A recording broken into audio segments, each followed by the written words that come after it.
Si vous voulez me soutenir, n'hésitez pas à liker et laisser un commentaire, ça aide énormément, ça peut paraître anodin, mais en réalité ça nous encourage à continuer en tant que créateur de contenu, ça nous donne un petit peu plus de visibilité. Et sinon, si vous voulez suivre en live toutes les émissions, n'hésitez pas à rejoindre ma chaîne Twitch Tout se comprend. Merci à tous et bon visionnage. Bonjour, bonsoir à tous et à toutes, bienvenue. Très heureux d'être ici, je m'appelle Robin Esnard et comme d'habitude, comme tous les soirs, enfin comme tous les soirs de live j'ai envie de dire, je suis très heureux d'être en votre compagnie avec vous les viewers, avec la communauté pour découvrir un nouveau sujet. J'espère que tout va bien de votre côté, en tout cas si ça ne va pas, j'espère que ça ira mieux et je vous souhaite un très bon rétablissement. J'espère que ce live pourra aussi vous apporter éventuellement de la satisfaction et du bonheur personnel, si je puis dire. Voilà, merci d'être présent, merci d'être ici. Vous êtes dans l'émission Tout se comprend, l'émission dédiée à la diffusion de la connaissance et la compréhension de notre monde. Je vois que vous commencez à être la beubare. Et oui, commence des poils commencent à s'accumuler un peu trop sur mon faciès avec des cheveux toujours plus bordéliques comme vous avez pu le voir. Je ne sais pas quand est-ce que tout cela va s'arrêter. En attendant, je vous propose, au lieu de parler de ma condition capillaire, eh bien, de plutôt discuter de science et du sujet du soir. En tout cas, bienvenue à vous. Merci d'être présent ce soir. Avant qu'on attaque le sujet, permettez-moi tout d'abord de vous remercier pour être au rendez-vous comme d'habitude. Vous êtes déjà plus d'une quinzaine, c'est incroyable, vous serez peut-être un peu plus nombreux plus tard, on verra. En tout cas, merci déjà à ceux qui sont présents. Et je vois aussi des noms que je n'ai pas l'habitude de voir, donc ça fait super plaisir de, de découvrir éventuellement des nouveaux ou des gens qui ne parlent pas d'habitude. N'hésitez pas surtout à venir dans le chat, à venir interagir entre vous, à venir évidemment poser vos questions aux autres, mais surtout à notre invité. Je le rappelle, ce soir, eh bien, c'est une conférence interactive où l'objectif, eh bien, c'est de comprendre un maximum de choses. Et pour comprendre les choses, eh bien, et c'est bien de pouvoir éventuellement poser des questions quand on n'a pas compris. Donc n'hésitez surtout pas à venir dans le chat interagir ou même juste animer pour vous faire plaisir, discuter entre vous. Voilà, moi je compte aussi sur vous pour ça. Donc voilà, je voudrais évidemment vous remercier pour ça et vous dire également que si vous êtes peut-être là pour la première fois ou pas seulement, il existe des réseaux sociaux juste en dessous ici, j'en fais toujours la promotion, ces fameux réseaux sociaux où on peut me retrouver. Voilà, donc vous pourrez me suivre sur votre réseau social préféré. Et je vous encouragerais même d'aller sur YouTube parce que sur YouTube, il n'y a pas que les anciennes rediffs des Tout se comprend, il y a aussi du contenu un peu exclusif. Je vous laisserai regarder ce qu'on peut trouver sur ma chaîne YouTube. Il y a certaines petites vidéos très amusantes. Le Discord, vive le Discord, effectivement, oui, vive le Discord. Et justement, je vais bientôt en parler, ne vous inquiétez pas, la communauté PocScience arrive. Alors, en ce qui concerne, excusez-moi, en ce qui concerne les news de la chaîne, je parle tellement vite que j'en oublie eh bien, de respirer. En ce qui concerne la chaîne, vous avez vu qu'il y a toujours cette émoticône manquante là. Alors ce que j'ai fait, c'est que j'ai resoumis l'émoticône qui était à la base pas accepté en fait par la communauté. C'était l'émoticône j'ai tout compris. Normalement, ça devrait marcher cette fois-ci à cause d'un bug. Enfin bref, je pense que vous en foutez. Vous inquiétez pas, vous aurez les abonnés auront une troisième émoticône. Pourquoi je dis les abonnés? Parce que évidemment, vous pouvez vous abonner à la chaîne. Bon, déjà, follow la chaîne, c'est quelque chose de très très bien. Mais si vous voulez me soutenir encore davantage d'un point de vue financier, vous pouvez aussi en vous abonnant. C'est pas donné, c'est 5 € par mois, donc c'est pas donné du tout. Cela dit, si vous avez Amazon Prime ou Twitch Prime, vous pouvez vous abonner gratuitement et moi, je reçois également les bénéfices. Donc ça, c'est super. Mais sinon, au lieu de donner de l'argent, la meilleure manière de me soutenir et même, quel que soit d'ailleurs ce que vous pouvez faire si vous voulez vraiment soutenir le projet, eh bien, c'est d'en parler autour de vous, à vos amis, à vos ennemis, à vos animaux de compagnie. Vous pouvez faire la promotion de ce projet-là à toutes les personnes que vous connaissez dans la vraie vie ou dans la vie virtuelle que vous vivez actuellement. Merci Caradras pour ton follow, merci beaucoup, c'est très sympa. Donc voilà, en parlant de ce projet autour de vous, eh bien, vous pouvez, comme ceci, tout simplement, et Edendal qui a visiblement tout compris, merci beaucoup pour ce resub incroyable à Edendal qui revient dans les devants de la scène. Merci beaucoup à Edendal, ça fait super plaisir que tu sois là ce soir, et pour ton abonnement bien sûr. Donc voilà, la meilleure manière, parlez-en autour de vous du projet. Dites, écoutez, il y a un gars sur internet, il est un peu chelou, il a une coiffure horrible et il commence à avoir trop de poils sur le visage, mais par contre, il fait aussi des lives de vulgarisation scientifique, donc ça peut être relativement intéressant si ça vous intéresse. C'est bien tout simplement d'apprendre des choses sur le monde, sur notre société, sur l'univers, j'ai envie de dire. C'est très très large. Dans tout ce qu'on prend, on accueille des sujets très variés. Pour ceux qui sont là depuis longtemps, vous avez pu le remarquer. Pourquoi aussi il faut parler de tout ce qu'on prend? Eh bien, c'est parce que je recherche actuellement des invités. Oui, je commence à être en panne. Je préfère être honnête avec vous. Voilà, je commence un peu à galérer à trouver des gens. Et là, bon, il me faut des gens pour fin juin et juillet. Ça commence à être un peu ric-rac maintenant. Mais voilà, si je commence à ne voir plus d'invités, de conférenciers possibles, je risque de ne plus trop faire de conférences en juillet. Donc voilà, je compte un peu aussi sur vous, je ferai mes recherches de mon côté évidemment, mais n'hésitez pas surtout à parler de la chaîne à des gens qui pourraient être intéressés pour participer aussi, ou si même vous êtes intéressé pour participer, n'hésitez pas à venir me DM d'une manière ou d'une autre sur le réseau social que vous voulez d'ailleurs, n'hésitez pas à venir me MP, mes MP sont toujours ouverts, quel que soit le réseau social, donc voilà, surtout n'hésitez pas. C'est vraiment très facile de faire une conf, tout ce qu'on prend, enfin c'est facile. Évidemment, ça demande du travail malheureusement, mais je suis relativement ouvert sur pas mal de sujets, donc franchement, n'hésitez pas là-dessus. Alors sinon, bon, il y a les nouveaux points de chaîne, mais ça fait depuis la dernière fois, ça fait depuis lundi qu'ils existent ces points de chaîne. Vous pouvez dépenser vos points pour faire des animations à l'écran si vous en avez suffisamment. C'est des points, c'est des animations qui coûtent un peu cher évidemment, mais c'est pour éviter que ça spamme trop. Je vous laisserai utiliser les animations au moment propice.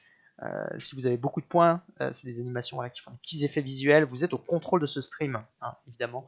C'est vous qui contrôlez l'animation de ce stream. C'est fait pour ça. C'est cette manière de dépenser les points de chaîne. Les points de chaîne, c'est ces petites monnaies, cette monnaie qui existe juste en dessous du chat ou même dans le chat. Les protons, vous pouvez les dépenser.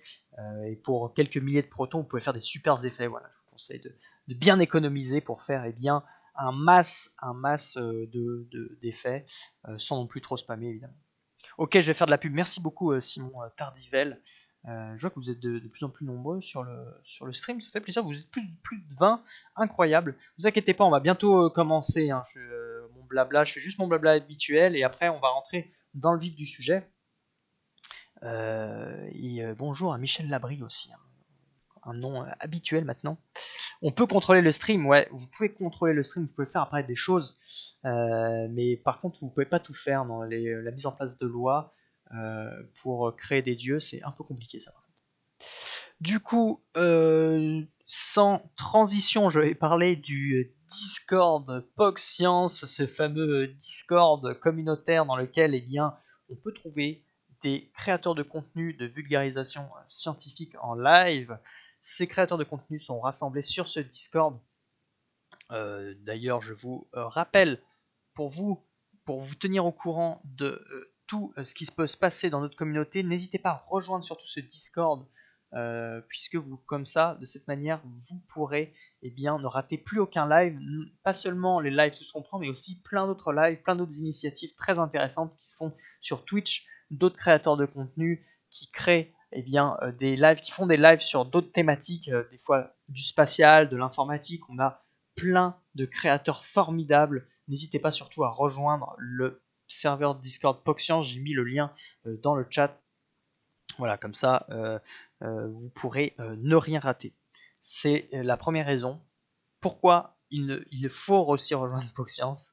Pourquoi et quelle est finalement une autre raison très importante de rejoindre POC Science, c'est de participer à la fin de la conférence à une session de libre antenne. En gros, vous pourrez venir sur Discord, poser directement votre question à l'oral et vous pourrez tout simplement interagir avec notre invité.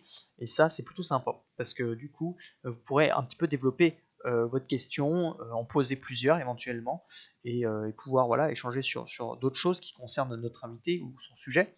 Donc voilà, c'est toujours plus sympa, je trouve, d'avoir des questions à l'oral plutôt que de se réserver à l'écrit, même si je continuerai de prendre évidemment les questions à l'écrit. On vous accueillera très gentiment. Effectivement, ouais, les gens sur le Discord sont très très gentils. On a une communauté très bienveillante, comme dit Ares ZRT. Oh, merci beaucoup Space Tom Alice pour son raid de ses 27 viewers. Bienvenue à tous. Incroyable, mais là vous allez être extrêmement nombreux. C'est super sympa. 27 viewers, c'est extraordinaire. Merci beaucoup Alice pour ce super viewer et Amoripi qui a tout compris et qui s'est abonné à la chaîne. Merci beaucoup Amaury pour ce sub incroyable.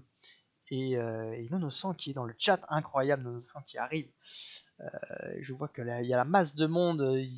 Tom Alice est au rendez-vous et toute sa communauté avec, c'est super. Merci à tous d'être ici. On va justement, vous arriver exactement au bon moment parce que on va parler de la modération. Échec. Non, vous inquiétez pas, c'est le dernier point avant qu'on commence le sujet du soir. On va parler du recrutement des modérateurs parce que éventuellement on recherche dans PogScience, on parlait de PogScience à l'instant, dans PogScience on recherche toujours des modérateurs, même si on a une bonne équipe maintenant. N'hésitez pas surtout à faire votre candidature entre guillemets en cliquant sur le lien qu'il y a dans le chat. C'est un lien vers un formulaire pour devenir modérateur. C'est une autre manière de contribuer à la science, au développement de live sur internet. C'est tout simplement de devenir modérateur PogScience, donc pour à la fois modérer le Discord, même si pour le moment c'est assez calme niveau modération, il n'y a pas grand chose à y faire, mais surtout modérer les lives. C'est toujours important d'avoir quelques petits modérateurs sous la main pour faire un boulot. Et on ne le dit jamais assez, mais il faut remercier les modérateurs. J'oublie à chaque fois, d'ailleurs c'est pas très poli de ma part, mais les modérateurs font un taf quand même assez exceptionnel dans PogScience. Ils sont toujours là au rendez-vous et ils sont là, ils sont dans l'ombre, ou même des fois, même pas dans l'ombre, ils animent le chat et ils garantissent bien la paix et la prospérité sur l'ensemble du territoire, du stream FR, de la vulgarisation. Je sais pas comment j'ai terminé cette phrase, mais j'ai réussi à la terminer, donc je suis plutôt content. Ce soir, malheureusement, il n'y a pas Samuel.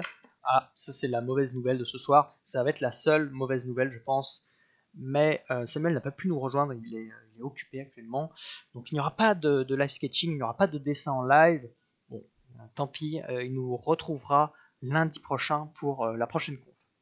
Connaissez-vous PogScience? Bah justement, Alexandre arrive, j'en ai parlé juste tout à l'heure. PogScience, je rappelle le lien pour éventuellement les gens qui viennent d'arriver, parce qu'on n'est jamais trop corporate ici. Le lien pour rejoindre Discord, bah voilà, il a été même rappelé par Brusicor a donné le lien vers la chaîne de Samuel qui ne streamera pas ce soir mais qui fait des dessins de live sketching. Allez suivre sa chaîne si vous êtes intéressé par les dessins qu'il peut faire. Sinon, je vous ai mis le lien vers PogScience, donc ce Discord communautaire pour vous tenir au courant de tous les lives de vulgarisation scientifique formidables qui peuvent se passer sur Twitch, dont ceux de Alice qui est éventuellement encore dans le chat, mais il y a aussi ceux de Corentin Buty, il y a aussi ceux du collectif Conscience, du Café des Sciences, de Qu'est-ce que tu geeks, de Dassaju, je vais en oublier, je suis sûr que je vais me faire incendier, de Haydendal, de... j'ai fait le tour quasiment là. J'ai fait le tour. On va dire que j'ai fait le tour, excusez-moi pour ceux que j'ai oublié. No Space Explorer W, excusez-moi. Voilà, donc beaucoup de créateurs de contenu, tellement que j'en oublie même des noms.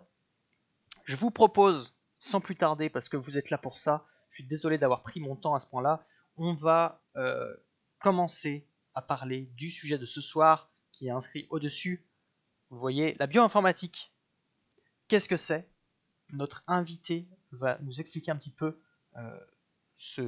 de quoi il en retourne au niveau de ce sujet.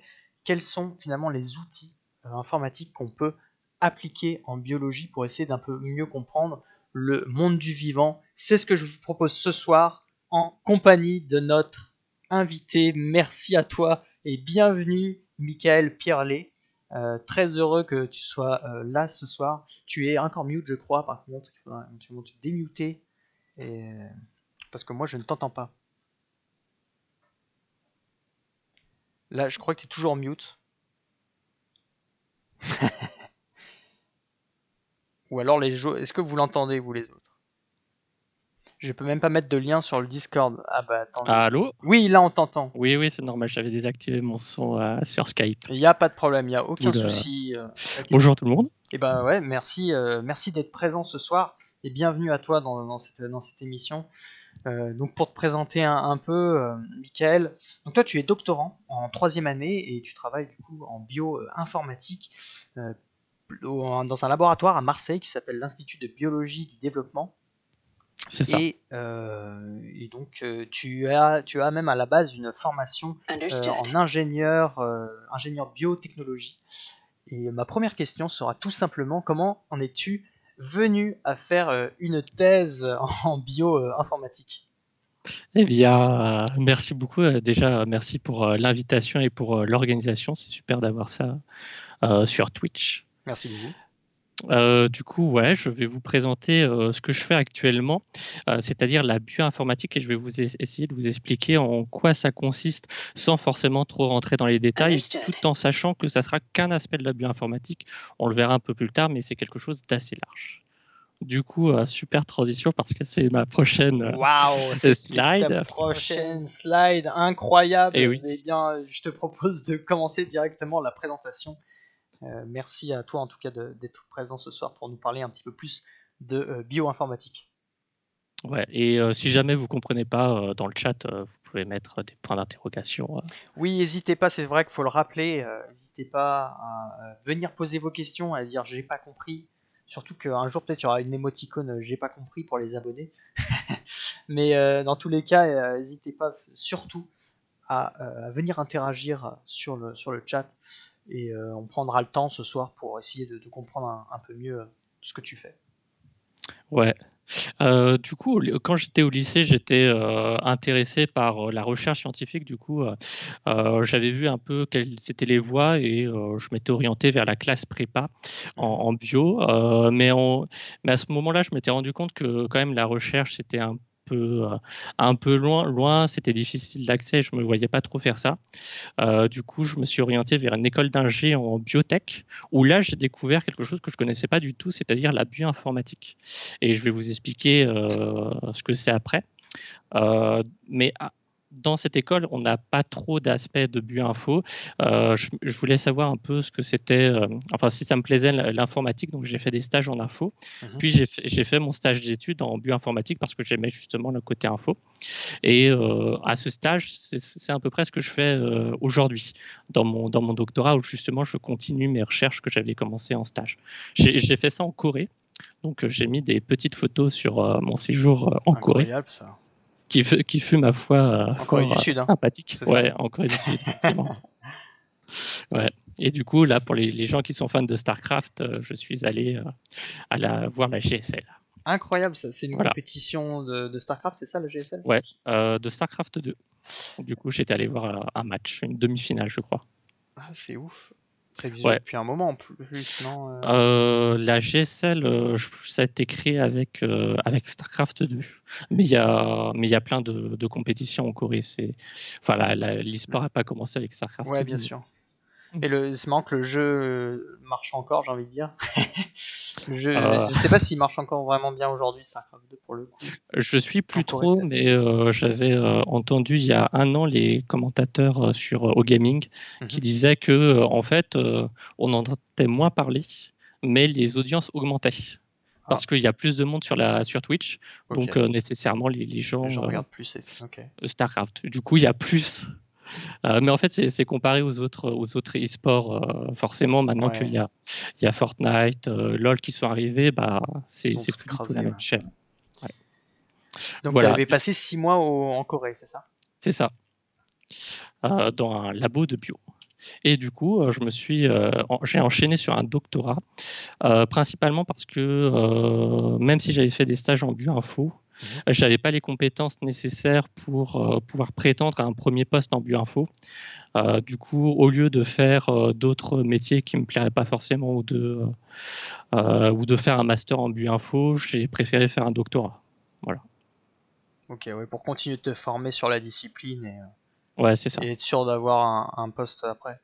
Peut-être on en discutera peut-être un peu plus tard de ce que tu comptes faire à l'avenir. C'est intéressant de voir aussi le parcours des doctorants, enfin ce qu'ils prévoient de faire, parce que surtout que là tu es a priori en dernière année, enfin je sais pas si Mhm. au moins que tu comptes en faire peut-être Ouais, une c'est ça. quatrième, mais du coup ouais, ça sera intéressant qu'on en discute après, de savoir si tu t'orientes du coup sur une carrière recherche ou au contraire revenir dans peut-être l'ingénierie plutôt.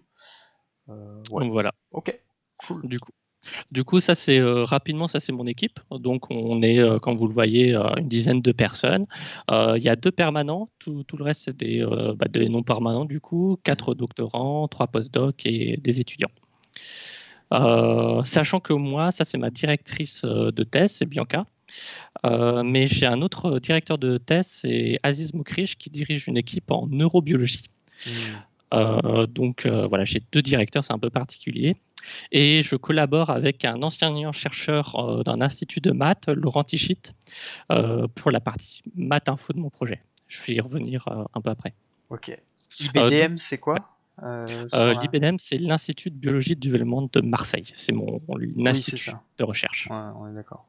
Sachant que mon équipe, on est la seule qui fait de la bioinfo. Tout le reste, ce sont des équipes principalement de bio, mais aussi quelques équipes de biophysique. D'accord, donc Voilà. toi, ton équipe qui est plus orientée informatique, vous êtes l'équipe minoritaire, c'est ça? Ouais, c'est ça. On est un peu reclus. On est sur les tâches des administratifs, loin des biologistes. Mais vous êtes quand même une bonne dizaine là sur la photo, hein, c'est ça? Ouais, ouais, c'est à peu près la moyenne des autres équipes. C'est marrant parce que moi, dans tous les, ouais, dans toutes mes expériences de recherche, c'est pareil, hein, le nombre des équipes, le nombre de chercheurs par équipe en général n'était pas forcément plus élevé, quoi. J'ai l'impression que ça stagne sur entre 5 et 10 personnes, quoi. Ça doit dépendre des labos après, mais Mais là, on est aussi une jeune équipe, donc c'est pour ça qu'il n'y a qu'un titulaire. Les autres ouais, équipes ont, je pense, au moins 3 titulaires, quoi, d'accord. Ouais, pas mal dans l'institut. d'étudiants en master, c'est bien. Ouais. Ça fait On que a, on a une armée de. Donc là, c'est pendant le confinement. d'étudiants, ouais. Ouais. Ouais. Du coup, je vais essayer d'expliquer pourquoi on a besoin de bioinformaticiens. Alors, tout d'abord, pour un peu recontextualiser, la bioinformatique, il faut voir ça comme une interface entre 3 disciplines un peu originelles, la biologie, les mathématiques et l'informatique. Pour les mathématiques, ça va être surtout la branche des statistiques, forcément. Ok. Mais après, il y a il y a des bioinformaticiens qui utilisent aussi des modélisations mathématiques avec des équations différentielles pour simuler certains processus. Donc voilà, c'est pas que les stats.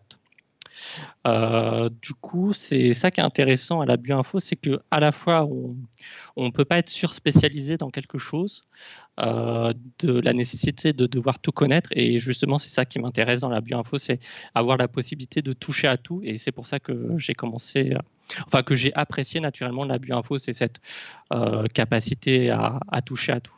Côté Ouais, pluridisciplinaire, quoi. ouais. Ça c'est vraiment cool et j'aime beaucoup. Et du coup, il faut être un peu bon dans chacun, c'est ça, sans être en une Ouais. pointe pour rentrer dans bioinfo. Ouais, c'est ça. Parce que si tu veux, les biologistes, les informaticiens et mathématiciens, enfin surtout les biologistes avec les autres branches, elles se parlent très difficilement, les biologistes. Enfin, on n'a pas du tout la même formation que des Hmm. mathématiciens ou des informaticiens. Donc, un biologiste qui va se ramener avec ses expériences, un mathématicien qui va lui dire, et pour augmenter ma puissance statistique, il faut que tu fasses 10 000 expériences. Bon, quand tu as 3 souris, c'est compliqué. Euh, donc voilà ça. Et c'est pas aussi du tout le même langage, donc ça nécessite de connaître un peu les deux, de comprendre ce qui se passe pour pouvoir faire le travail, quoi. Ok. Ouais, c'est intéressant de pouvoir contribuer, enfin, à partir de différents backgrounds. Toi, tu avais dit à la base, c'était plus bio, mais après, tu as bifurqué dans l'informatique, non? C'était ça? Ouais, c'est ça. Avec les stages? Ok. J'ai appris la programmation et quelques concepts d'informatique tels que l'algorithmique durant mes stages. Hmm. Après, je me qualifierais pas de scientifique informaticien. une expérience de développeur plutôt en informatique, on va dire ça. Néanmoins, je peux comprendre quand on me parle d'algorithme, à quoi ça correspond. Mais tu te définis comme bio-informaticien, non? Non, Ouais. Il y a une question de Mathilde97 sur les thématiques de recherche en bioinformatique. Peut-être tu vas l'aborder après, ou je sais pas où tu veux en parler là. Non, pas trop. Je vais montrer un des aspects qu'on a en bioinfo. Néanmoins, Ouais. c'est super vaste. Il n'y a pas...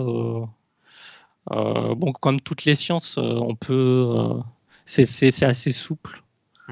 Moi, je suis en bioinformatique sur la partie génomique et analyse de données. Mais il y a d'autres types de bioinformatique, que je ne maîtrise pas assez bien pour pouvoir entrer en détail pour vous expliquer ça.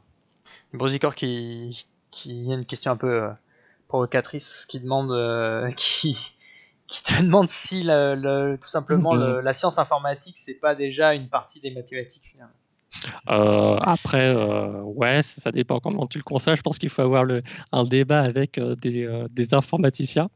En bioinfo, on a tout l'aspect génomique avec des séquences, je vais le voir un petit peu après, mais très rapidement avec les séquences d'ADN qui demandent des algorithmes très particuliers pour pouvoir trouver des choses et manipuler ces séquences-là.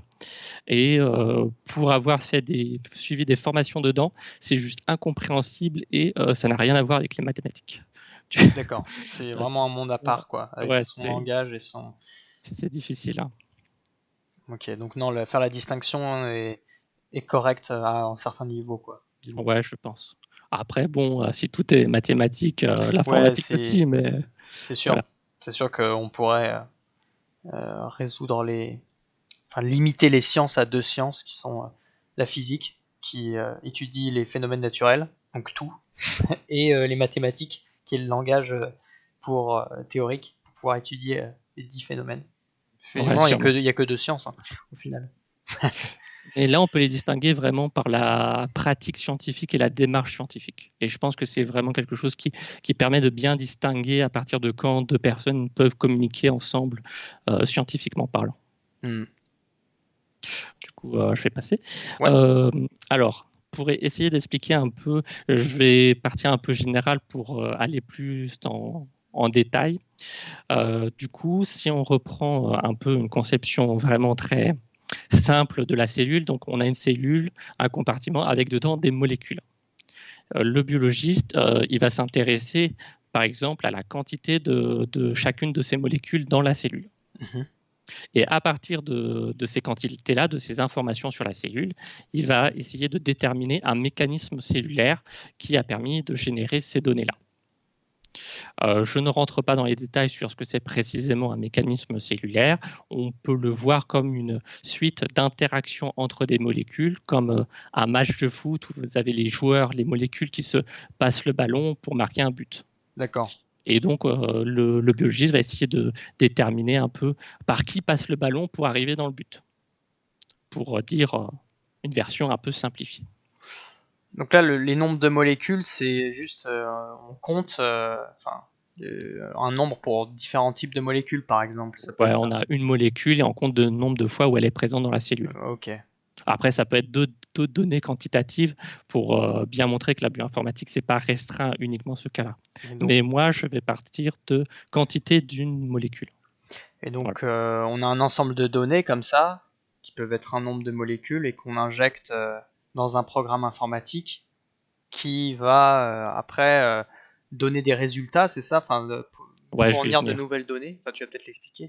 Ouais. Mais dans l'objectif final de décrire quelque chose de réel. Et dans ce cas-là, c'est le fonctionnement d'une cellule, quoi. C'est pour reprendre ce que tu as dit. Okay.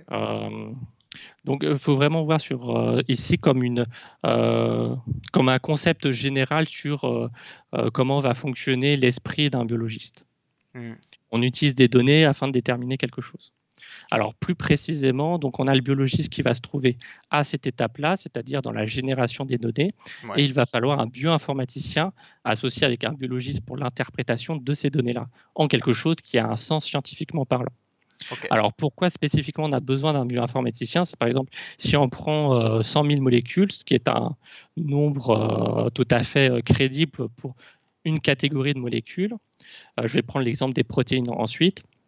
Mais en gros, si vous avez 100 000 molécules et que vous faites une expérience où vous avez 16 échantillons, vous vous retrouvez directement avec de très grosses quantités de données que vous ne pouvez pas manipuler à la main ou tout simplement avec un Ouais. classeur Excel. Vous avez besoin d'outils dédiés à cette manipulation de données, surtout que c'est des données souvent assez complexes.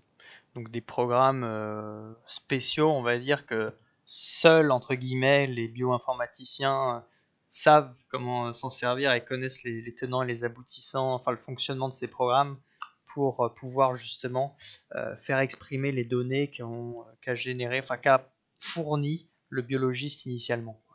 Ouais, c'est ça. Donc on a à ce niveau-là donc nos instruments de mesure qui vont nous générer nos données et on va avoir des outils informatiques qui vont traiter ces données-là. D'accord. Et justement, on a ces outils informatiques. La difficulté, c'est que chaque expérience est unique et on ne peut pas toujours réutiliser des outils qui existent déjà. Souvent, c'est même très complexe de réussir à réutiliser quelque chose qui a été déjà fait. Après, il y a des standards et dans certains cas, ça devient une routine. Mais quand on arrive sur de la recherche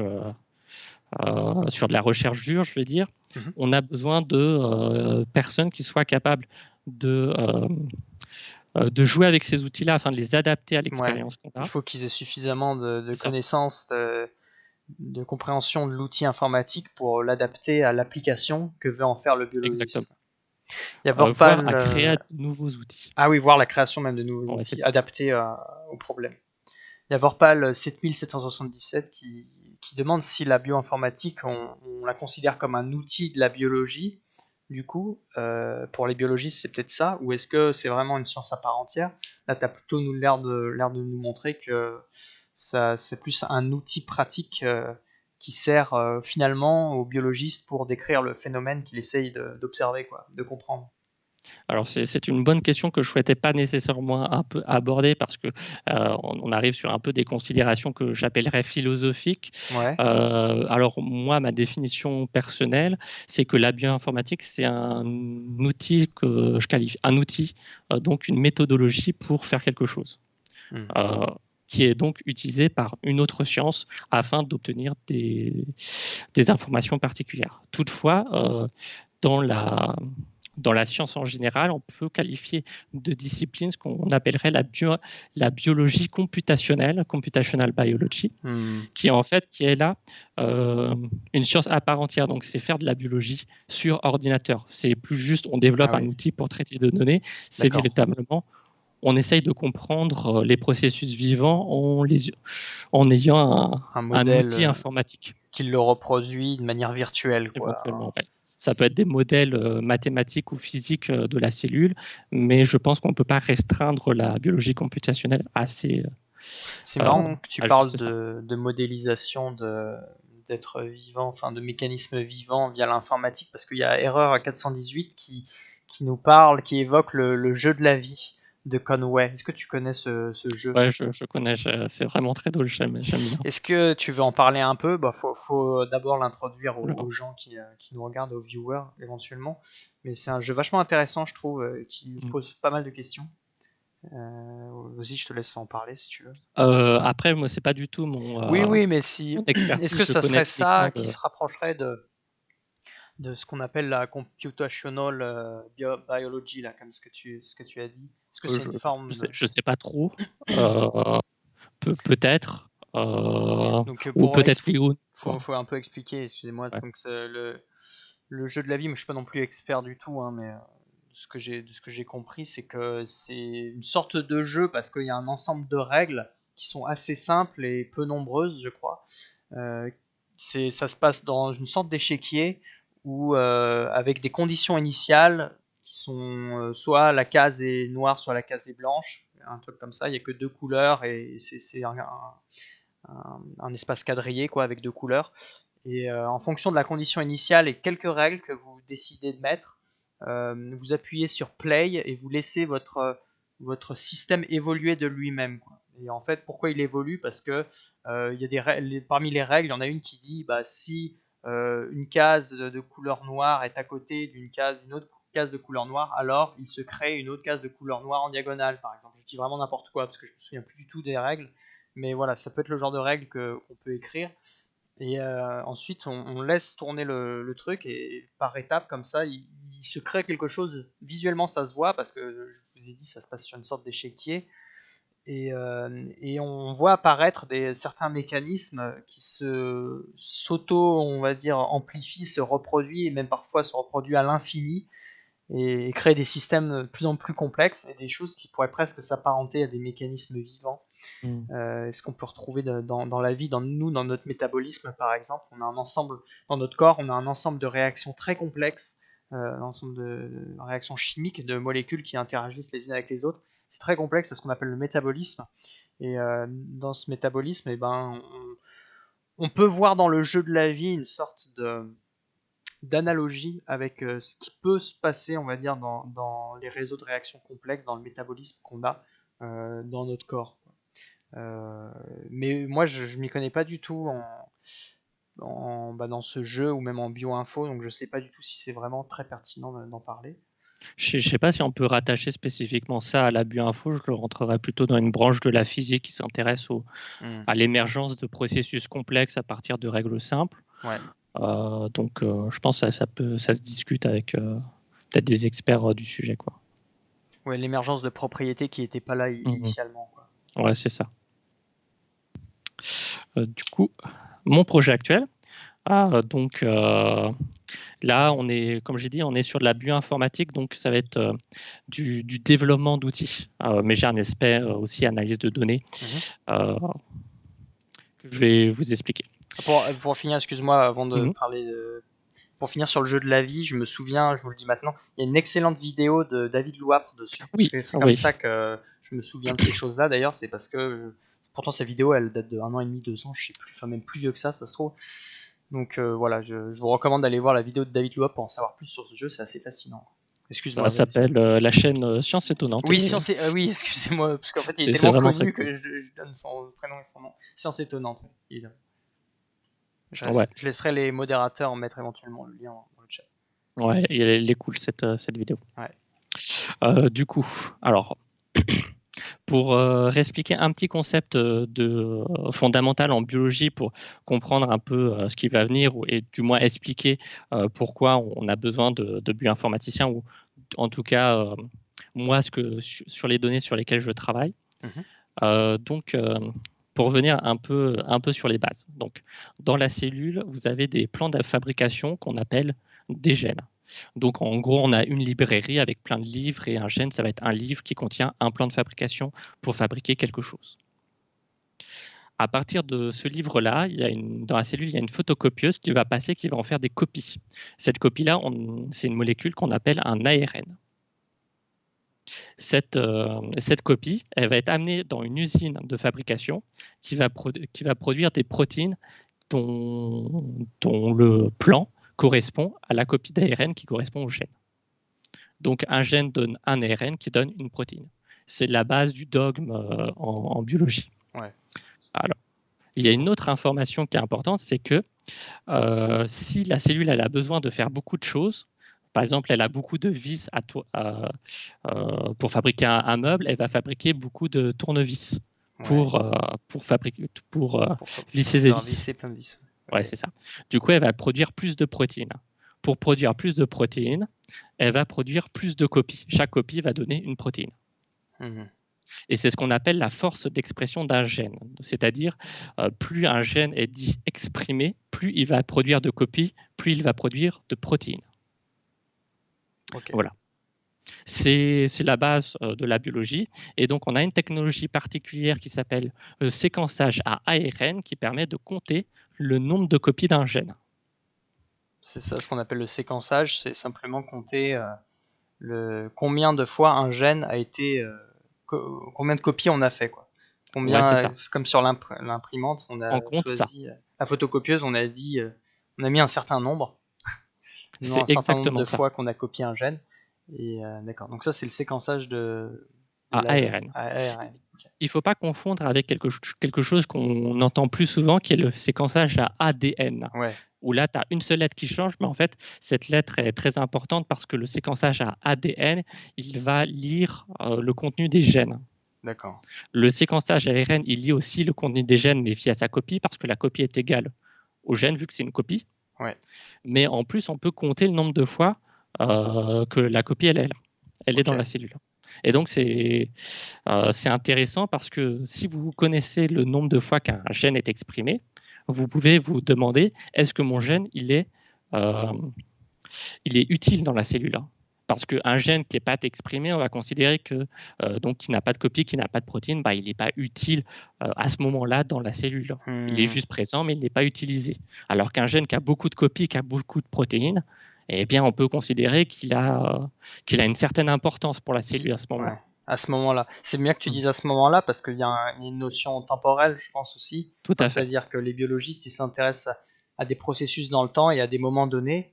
Et donc, ils aiment bien suivre l'évolution, par exemple, de la quantité d'une certaine protéine ou d'un certain nombre de copies d'ARN dans la cellule. Et quand il y a beaucoup d'une certaine protéine, ça veut dire que le gène initial qui a servi de base pour faire ces protéines-là a été exprimé à ce moment-là et est important, quoi. C'est ça. Tout à fait. Et il y a un autre truc qui est vraiment pas mal avec cette technologie-là, c'est que je vous ai présenté un gène, une copie, une protéine. Néanmoins, cette technologie-là, elle est capable de faire tous les gènes de la cellule. Enfin, plus exactement, capable de compter toutes les copies d'ARN qu'il y a présentes dans la cellule en une fois. Donc pour chaque gène... Enfin, elle compte le nombre de copies. Dès que vous avez la présence d'une copie d'ARN, elle le compte. Ok. Elle fait tous les types d'ARN, quoi. Elle compte tout ce qu'il y a dans la cellule. Ok. Et c'est vraiment extrêmement puissant parce que dès que la copie est présente vraiment un nombre très minuscule de fois, 2-3 molécules, et le séquençage le détectera, c'est pour dire à quel point cette technologie-là est sensible. C'est vraiment que c'est super puissant. On a cette technologie-là dont on dispose depuis une dizaine d'années environ, qui est utilisée en routine dans les laboratoires de recherche. Ok. Pourquoi un truc que je n'ai pas expliqué, pourquoi on travaille à l'échelle de la copie et pas de la protéine directement, c'est que directement à l'échelle de la protéine, c'est compliqué, voire impossible de compter toutes les protéines de la cellule. C'est beaucoup plus facile de compter ces copies.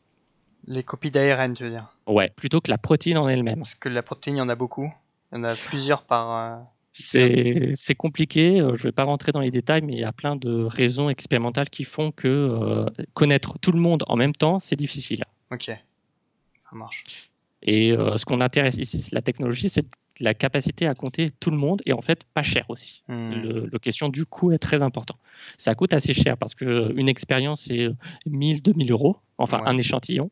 Donc si vous avez 20 échantillons, vous êtes à 20 000 euros, donc ça commence à chiffrer, mais comparé aux autres technologies, c'est pas si cher, c'est pas beaucoup. Ok. Voilà. Alors précisément, j'ai parlé de la notion temporelle, donc justement on va voir un truc où on a besoin de cette notion temporelle. C'est le séquençage de la levure. Alors là, on s'intéresse à la levure pour son cycle cellulaire. C'est un truc qu'on voit, je pense, dès le collège, donc c'est assez simple à comprendre. C'est une cellule qui se divise en 2 nouvelles cellules. C'est ce qu'on appelle un cycle cellulaire. Ok, jusqu'à là ça va. Voilà.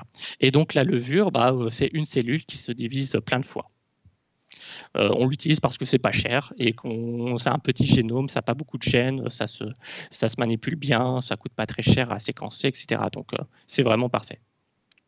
Et j'ai mis une petite vidéo une petite photo pour montrer à quoi ça ressemble de très près. Donc chaque rond, c'est une cellule, c'est une levure. En fait, ce qui est drôle avec la levure, c'est que quand ça se divise, en fait, on voit bien qu'il y a une cellule mère et une cellule fille. La cellule fille est plus petite et elle émerge comme ça de la cellule mère avant de rester collée ou de se détacher. Quand elle se détache, elle laisse une petite marque. Ah oui, c'est marrant. Donc d'une mère peut émerger plusieurs filles, c'est ça? Ouais, tout à fait. Et tu peux compter le nombre de fois que la mère s'est répliquée en comptant le nombre de petites marques dessus. Une sorte de cratère un peu. Ouais. C'est rigolo. C'est très drôle. Des patates un peu. Et le cycle, il dure 70 minutes. Donc toutes les 70 minutes, la population double. Ok.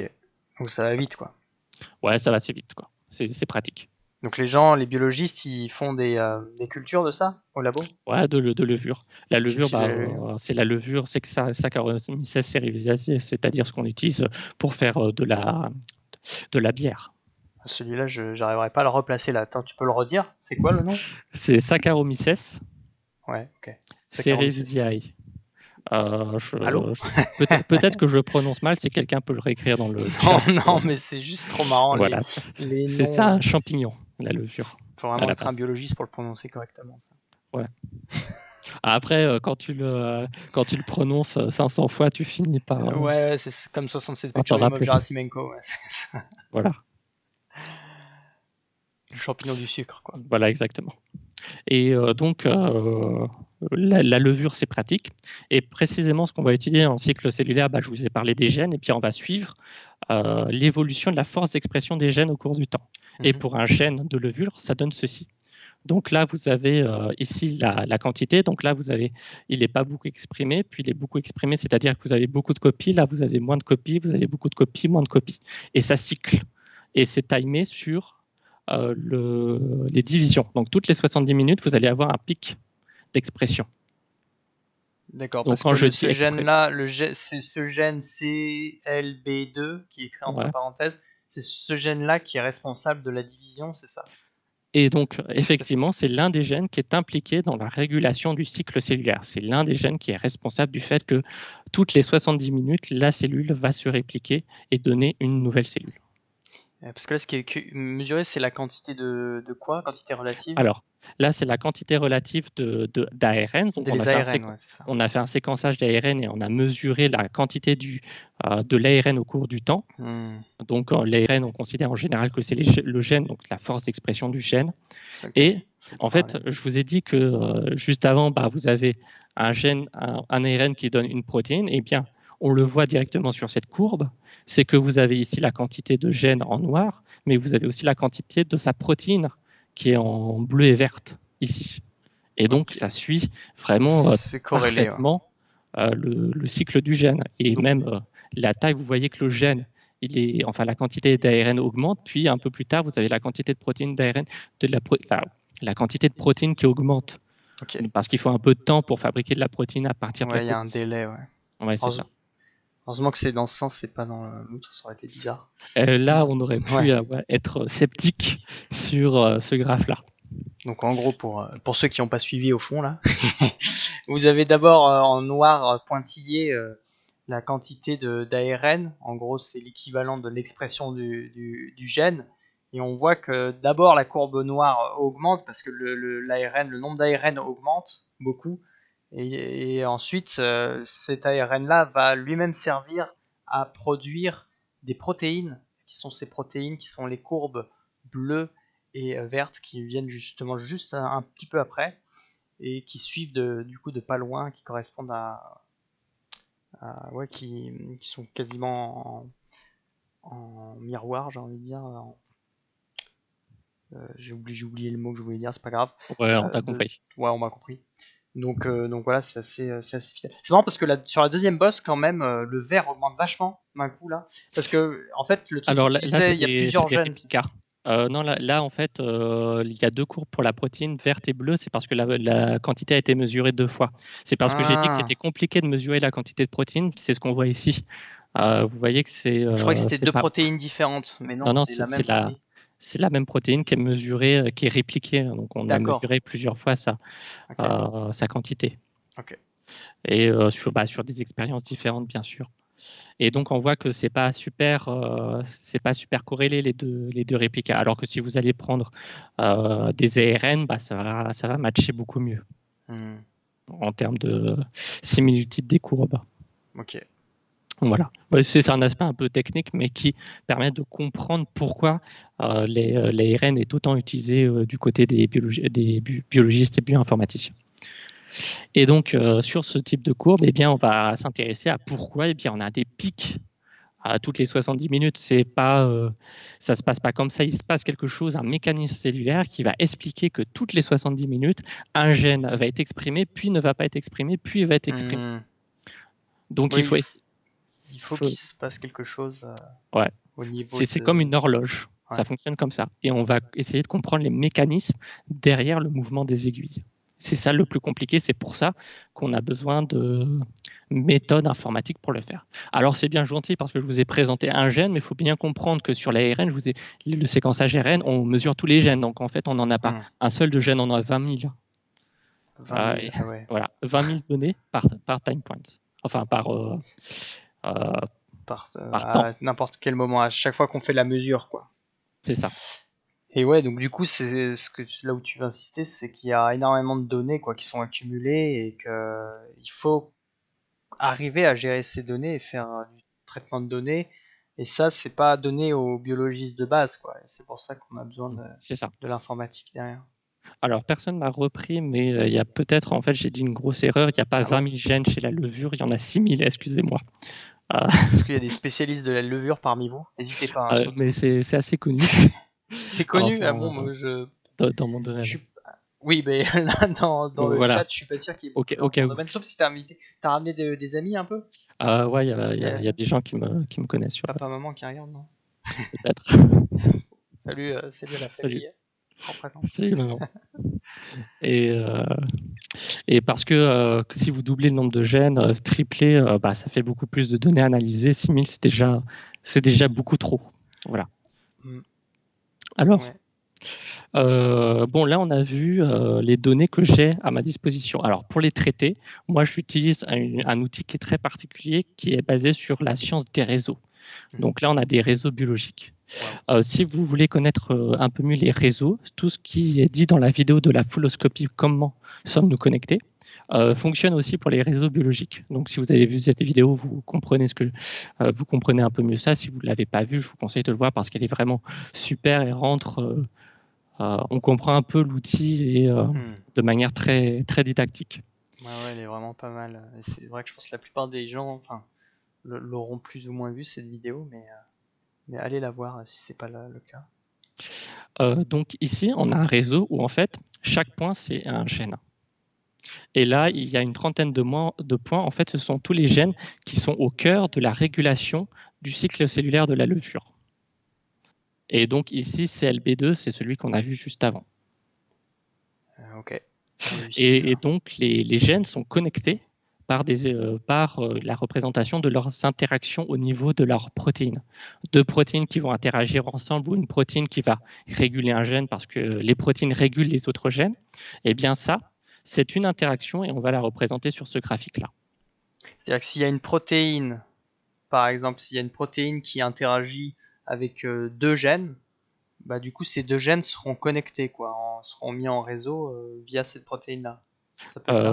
Non, c'est-à-dire que si une protéine interagit, c'est-à-dire interagit physiquement avec un gène, on va considérer qu'il y a une liaison. C'est-à-dire entre la protéine et le gène dans le réseau. C'est ça. Parce que on a un gène qui donne une protéine et la protéine peut interagir avec des gènes. Mais à ce niveau-là, on va considérer que gène et protéine, c'est la même chose. Ah oui, parce qu'un gène qui donne une protéine et le protéine qui fait quelque chose, ça revient au gène qui fait quelque chose, quoi. D'accord, ça simplifie le problème. Ouais. Donc ça aussi, c'est peut-être important de le dire, c'est intéressant. C'est qu'en informatique, en bioinfo, on va peut-être se passer de certains phénomènes biologiques qu'on décrirait différemment quand on parle avec un langage de biologiste, mais que pour simplifier, on va dire, et pour pouvoir créer un modèle, il faut avoir une représentation un petit peu différente de la réalité, qui est forcément un peu fausse, puisque tous modèles sont faux, mais certains sont utiles. Tous les modèles sont faux, certains sont utiles. Tu connais cette citation ? Ouais, bien sûr. C'est parce qu'on l'avait à la conférence d'avant, là, de lundi. C'est marrant parce que j'essaie de faire des liens maintenant entre les différents confs. Ça marche pas toujours, mais là, pour le coup, j'ai réussi à le caler. Bref, avant de me perdre, ce que je voulais essayer de comprendre, c'est que du coup, dans ta représentation ici, j'ai l'impression que les ronds verts, c'est des gènes, c'est ça ? C'est ça. Mais ça peut être aussi des protéines ou pas ? C'est les deux. C'est les deux, c'est ça. Donc c'est ce qu'on disait. Du coup, tu fais pas la distinction dans ton modèle, quoi. C'est ça. Mais ce qui n'est pas un problème en soi pour ça simuler le phénomène. Et c'est intéressant ce que tu dis parce que justement, moi, j'ai tellement l'habitude que j'oublie que c'est une simplification. Et j'ai déjà eu des biologistes qui m'ont dit, mais gènes et protéines, c'est pas la même chose. Pourquoi, Ouais, ça paraît pourquoi bizarre tu en fait considères quand les deux en même temps? Ouais. Mais en fait, alors certes, c'est pas exact, c'est pas réel. Mhm. Néanmoins, c'est une approximation que on fait absolument tout le temps dans ce milieu-là parce que sinon, ça devient juste inutilement compliqué. Ok. Voilà. Mais ça rajoute une petite complexité au départ pour essayer de comprendre à quoi correspond ce type de réseau. Ouais, Mais bien sûr. j'entre pas dans le Ouais, détail, ouais, c'est juste non, mais pour montrer que j'utilise un outil qui s'appelle les réseaux biologiques afin de traiter les données de séquençage que j'ai. ok. Donc voilà, pour dire ça de manière très simple, j'ai un outil informatique, enfin je développe un outil informatique utilisant des réseaux pour déterminer les mécanismes cellulaires à partir de l'expression des gènes. Ok, ouais, ça me paraît assez clair au vu de ce que tu as présenté avant. Si c'est pas clair pour vous, c'est pas un problème du tout, parce que vous pouvez reposer des questions à ce sujet-là, hein. Il n'y a pas de problème, on peut revenir sur des notions qui ont déjà été abordées. Tout à fait. Donc, mais ouais, du coup, je vois grossièrement ce que tu peux faire. Alors la théorie des graphes, tout à fait. Ça fait partie des bases mathématiques qui sont utilisées là-dessus. Alors moi, je ne vais pas très loin dans les maths derrière. Néanmoins, j'ai quelques concepts. Donc la théorie des graphes est abordée, enfin, théorie des réseaux, des graphes, pour moi, c'est la même chose. D'accord, moi je sais pas ce que c'est, donc C'est des trucs d'experts truc d'expert. qui sont pas intéressants. Comment ça, c'est pas intéressant? Tout est intéressant. Oui, c'est leur discussion. C'est leur discussion. Bon, tu reviendras pour faire Oui, bien sûr. une présentation sur spécifiquement la théorie des graphes. C'est bon pour fin juillet? Non, je ne suis pas expert on, en- dedans et je risquerais de dire des bêtises. on en rediscute en off. D'accord. Alors, eh bien, comme je vous l'ai dit, j'ai besoin d'un nouvel outil pour traiter mes données. C'est ça que je développe sur mon projet de doctorat. Donc, j'ai avec moi l'aide de Bianca, ma directrice, de Laurent pour la partie de Matinfo, et aussi quand je fais de la programmation d'outils, j'ai Fabrice qui m'aide sur cet aspect-là. Donc là, en fait, je vais vous Fabrice présenter. qui n'existe pas, qui est une intelligence artificielle. J'ai pas trouvé de photo de lui, donc j'ai pas eu le temps de lui en demander. Non, mais c'est Donc, pas grave, hein, ça peut être un robot. Hein, sa photo ici. on discrimine pas ici. Hein. Tout à fait. Dédicace à Fabrice.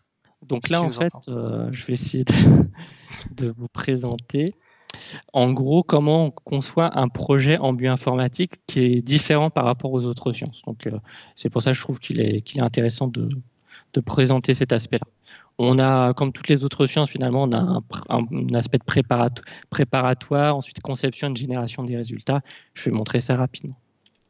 Donc l'étape 1, c'est qu'il faut déjà des données, comme on l'a vu. Donc moi, je n'ai pas des biologistes qui vont me générer des données toutes faites.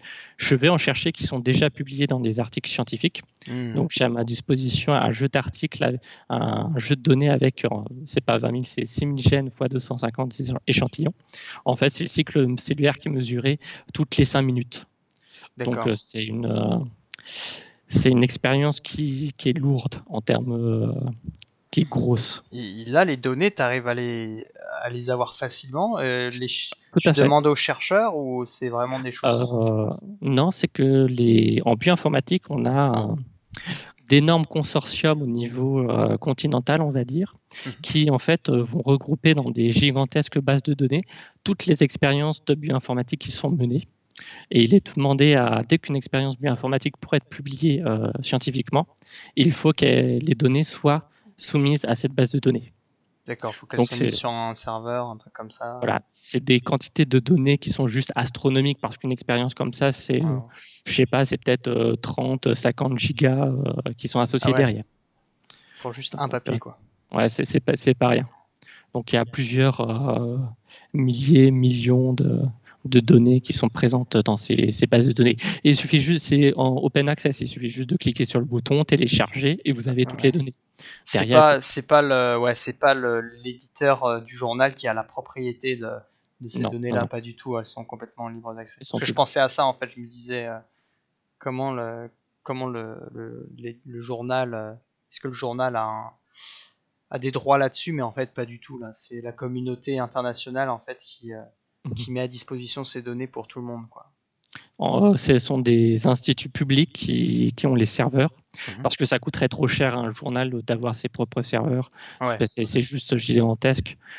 Donc, en fait, ce qui se passe, c'est que les bioinformaticiens vont mettre en ligne sur les bases de données les données et vont mettre une référence dans l'article initial. Donc, moi, je cherche dans l'article le lien URL, je clique dessus, je télécharge les données et j'ai Bon, 30 bah, gigas. Bam. Ah, Et bah. ça va, t'as une bonne connexion au boulot pour télécharger 30 gigas. Non, donc ça, c'est chiant.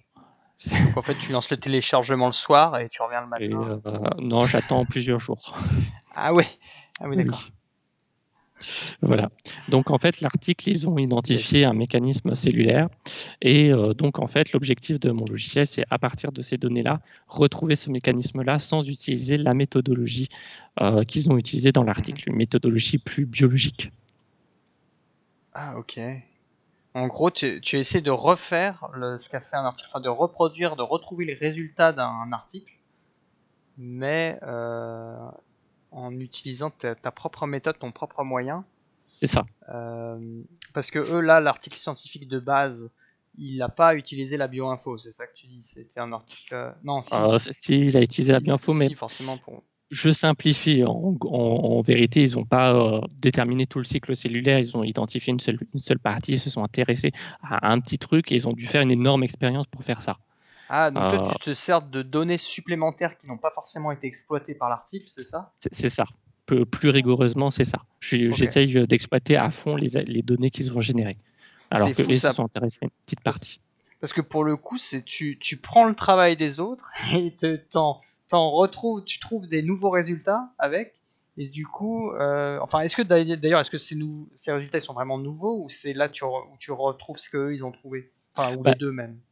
En fait, du il coup. y a plusieurs possibilités dans mon travail à moi. Parce que je suis très modeste, j'essaye de retrouver ce qu'on connaît déjà. D'accord. Je vais y expliquer ça juste après.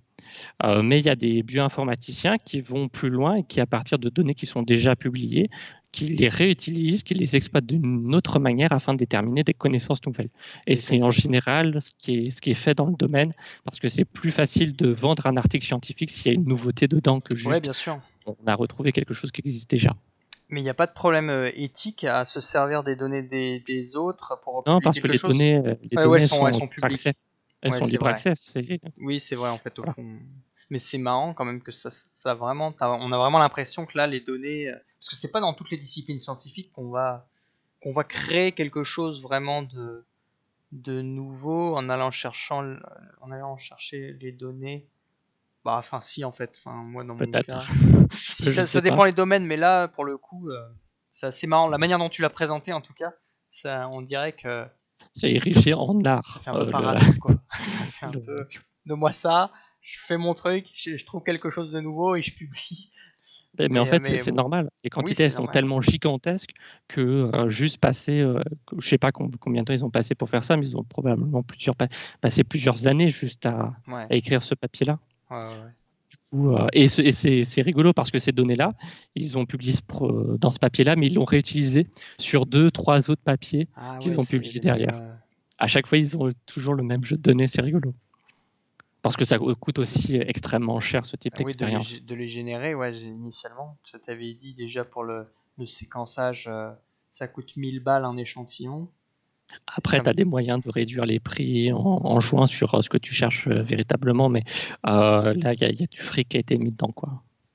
Est-ce que Germe 1 Elvis demande si ça rentre dans le cadre de la réplication de résultats, cette méthodologie, je pense. Je sais pas. Peut-être, hein, mais Enfin, en tout cas, là, c'est pas moins pour répliquer, c'est vraiment véritablement, je vais le quelque chose de réexpliquer, mais nouveau.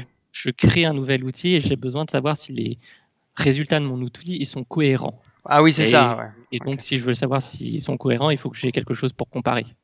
C'est pour ça que je cherche Ok. à reproduire de nouveaux résultats. Enfin, des résultats qui existent déjà. En fait, là, ton objectif, c'est de créer un outil qui soit fiable déjà. En fait, et tu vérifies la fiabilité de ton outil, s'il marche bien, à partir de données publiées et des résultats connus. Comme C'est ça, si ton outil est effectivement bien, normalement, il devrait trouver les mêmes résultats à partir des mêmes données, quoi. Ouais, c'est ça. C'est ça, grossièrement parlant.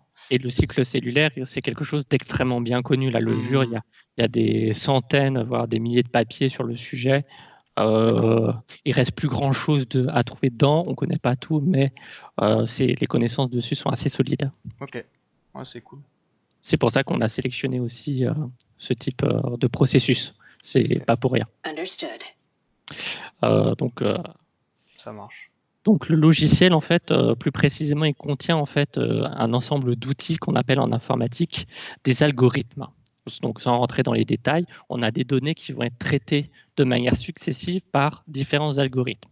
Et donc plutôt que de recréer chacun de ces algorithmes-là, je vais essayer de réutiliser des algorithmes qui existent déjà.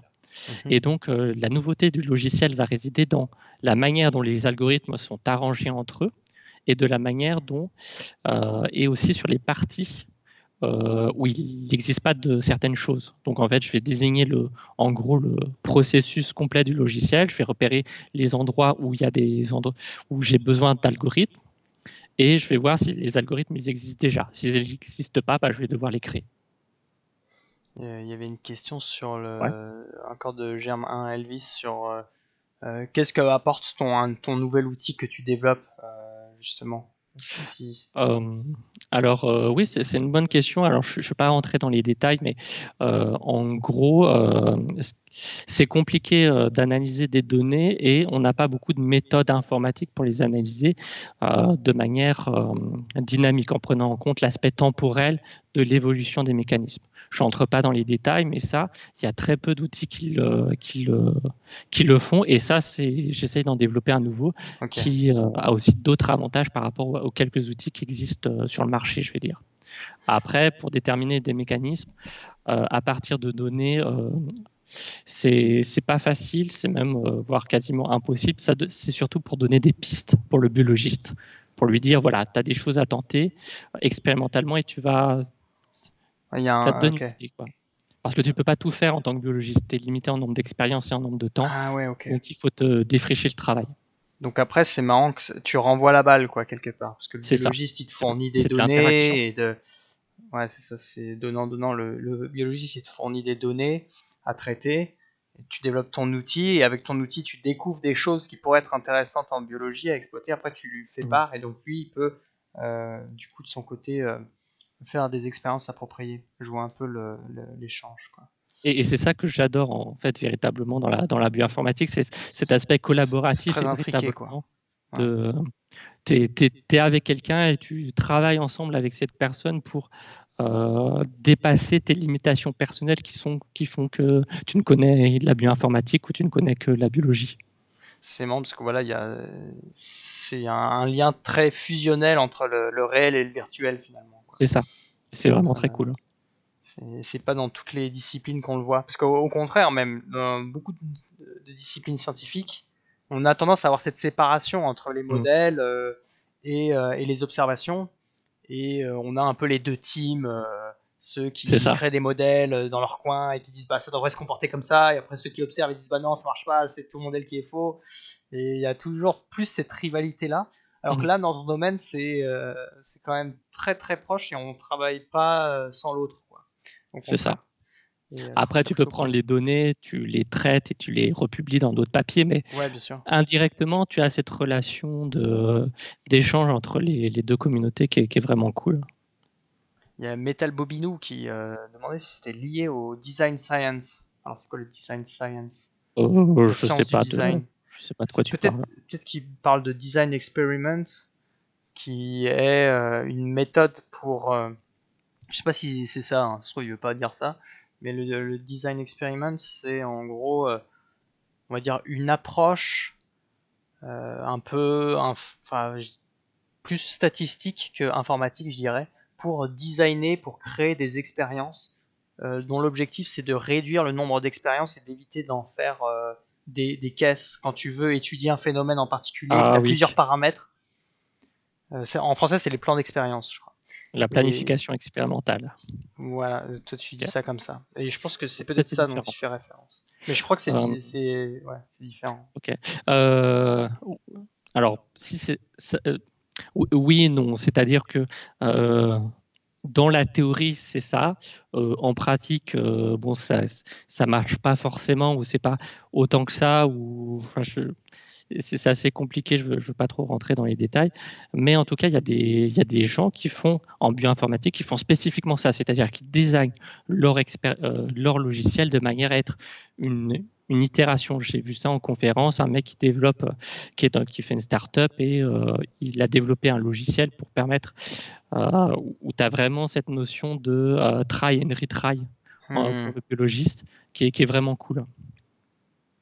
Mais là, c'est vraiment quelque chose qui se passe sur le temps long, c'est-à-dire que le biologiste il va faire une expérience, je sais pas, sur 1 an, puis le bioinformaticien il va travailler sur 1 ou 2 ans, puis le biologiste il va travailler sur 1 an. C'est difficile d'avoir cette à l'échelle c'est un doctorat quoi, une partie quoi, donc c'est difficile pour moi de le voir. Ok. Peut-être un chercheur dans le milieu, il arrive à l'échelle d'une carrière à le ressentir, mais moi en tout cas c'est pas quelque chose que je ressens. Ok. Voilà. Du coup, pour résumer sur ces slides, tu disais quoi, pardon, parce que j'étais un peu coupé. Non, c'est pas grave. Tu crées des nouveaux algorithmes, c'est ça? Là, c'est-à-dire que le logiciel, c'est une succession d'algorithmes. Ouais. Et la plupart, je vais les réutiliser, on va pas se mentir. Et juste à certaines parties, je vais créer moi-même de nouveaux algorithmes, qui est vraiment minime. Tu vas rajouter des fractions. Et je me demandais justement, à force de travailler sur des outils qui sont déjà développés, et de rajouter d'autres algorithmes, de compléter le programme finalement, de lui donner de plus en plus de fonctionnalités, finalement après, est-ce que d'ailleurs ce que tu développes c'est quelque chose qui est commun, que tu vas partager après avec la communauté internationale? Est-ce que les gens de d'autres laboratoires peuvent se servir de tes outils par exemple, ou est-ce qu'au contraire il y a une t'essayes de... Je vais tu vas en parler après. J'ai une diapo. Enfin, on peut en rediscuter juste après. Non, mais vas-y, ouais. Okay. Donc, juste avant de parler justement de cette question-là, en tout cas, l'idée que j'ai au départ, avant de passer à la partie de conception, je vais prendre quelques données, vraiment un nombre ridicule. Par exemple, à l'échelle du truc, je vais prendre une trentaine de molécules, je vais avoir 60 données que je vais manipuler moi-même à la main. C'est pas vraiment à la main, mais vous voyez l'idée. Je vais faire des trucs sur Excel, je vais faire mes calculs sur une feuille de papier, voilà. Pour voir ce que ça donne pour voir ce que ça donne, tout simplement. Ouais, sur un petit échantillon, quoi. Voilà, avant de commencer à rentrer sur une usine à gaz, quoi. Ouais. Tout simplement.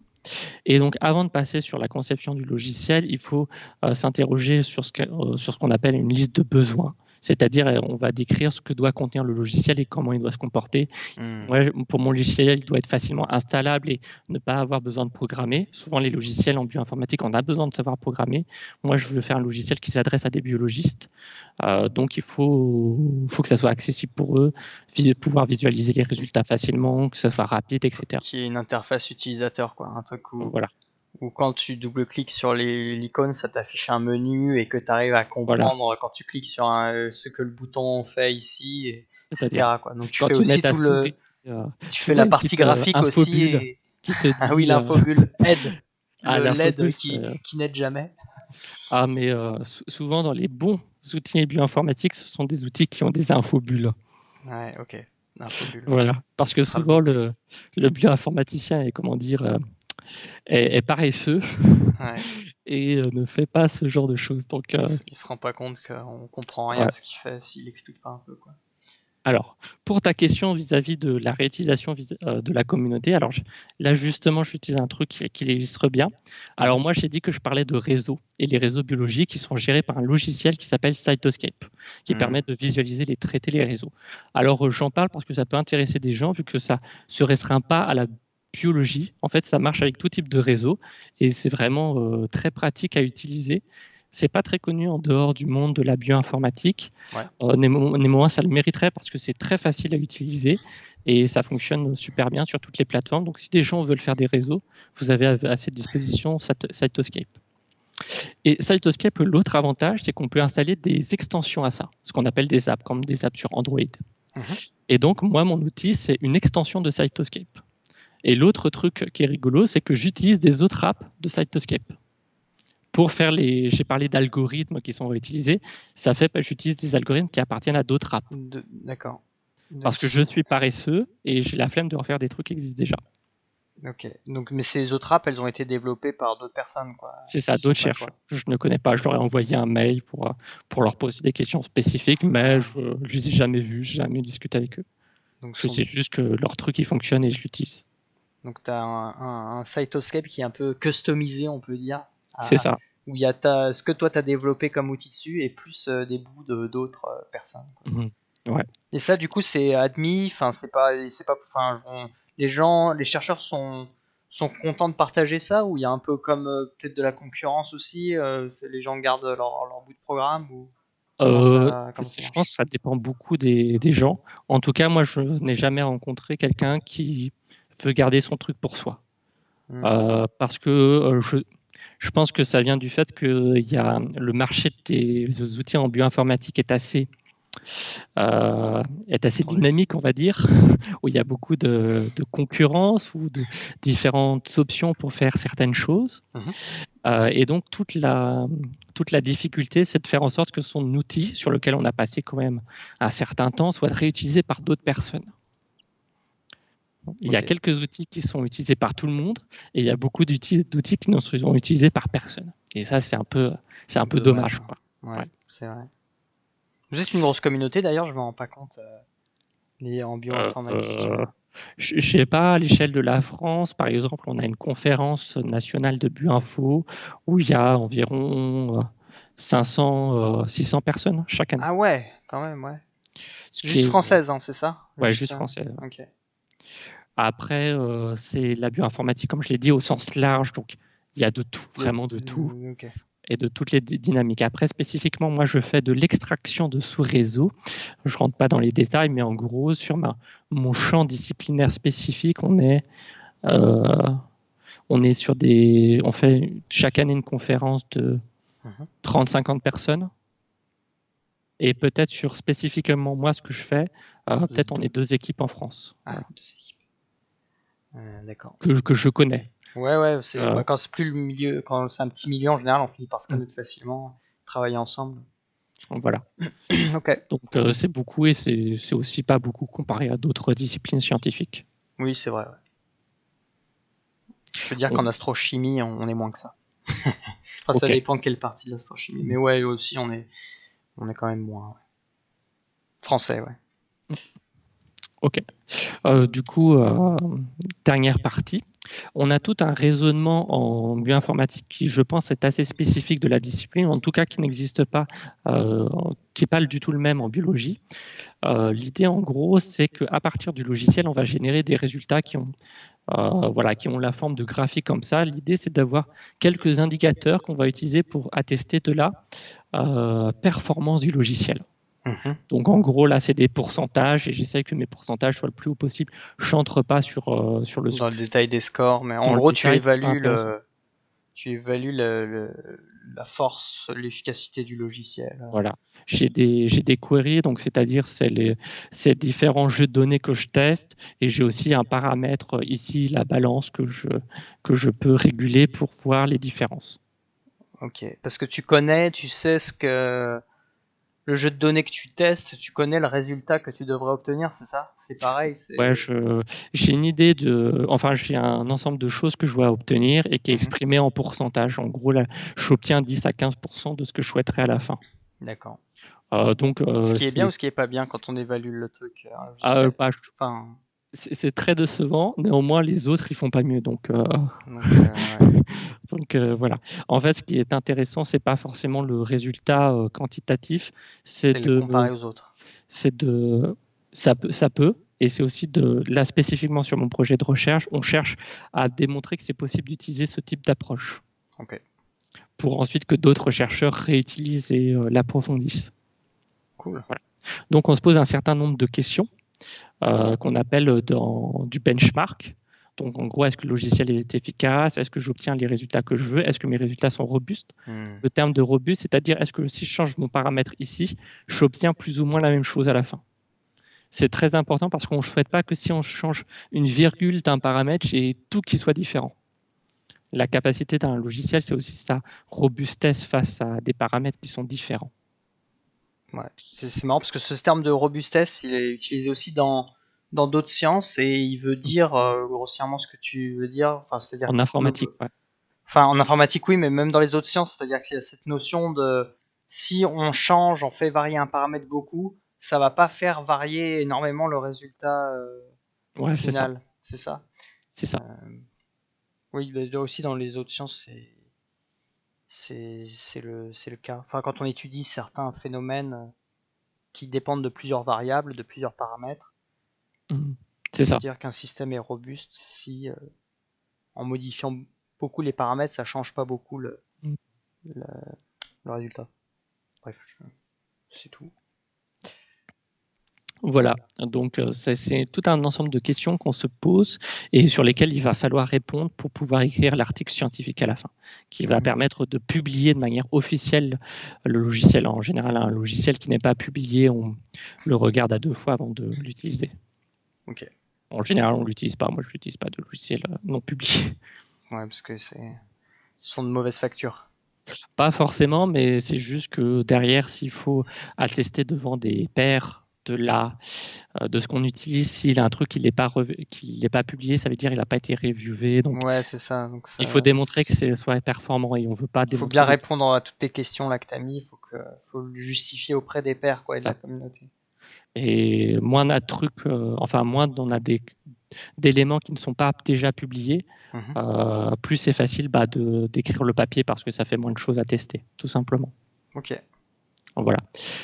Donc, c'est tout pour moi. En conclusion, si vous devez un peu retenir de tout ce que j'ai dit, en gros, on a une technologie qui s'appelle le séquençage ARN qui nous produit de grosses quantités de données.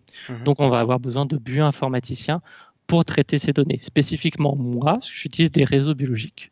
Et mon projet de recherche, c'est de développer un logiciel utilisant ces réseaux biologiques et séquençage ARN pour déterminer des mécanismes cellulaires. Voilà. Donc, ok, super. Bah, merci beaucoup. J'espère que ça aura été compréhensible. Est-ce que vous avez compris dans le chat? Ils sont pas encore les émoticônes, mais ils peuvent répondre. Merci beaucoup, Michael, pour la présentation. Petite photo là de fin. C'était quand ça? C'était un pot de.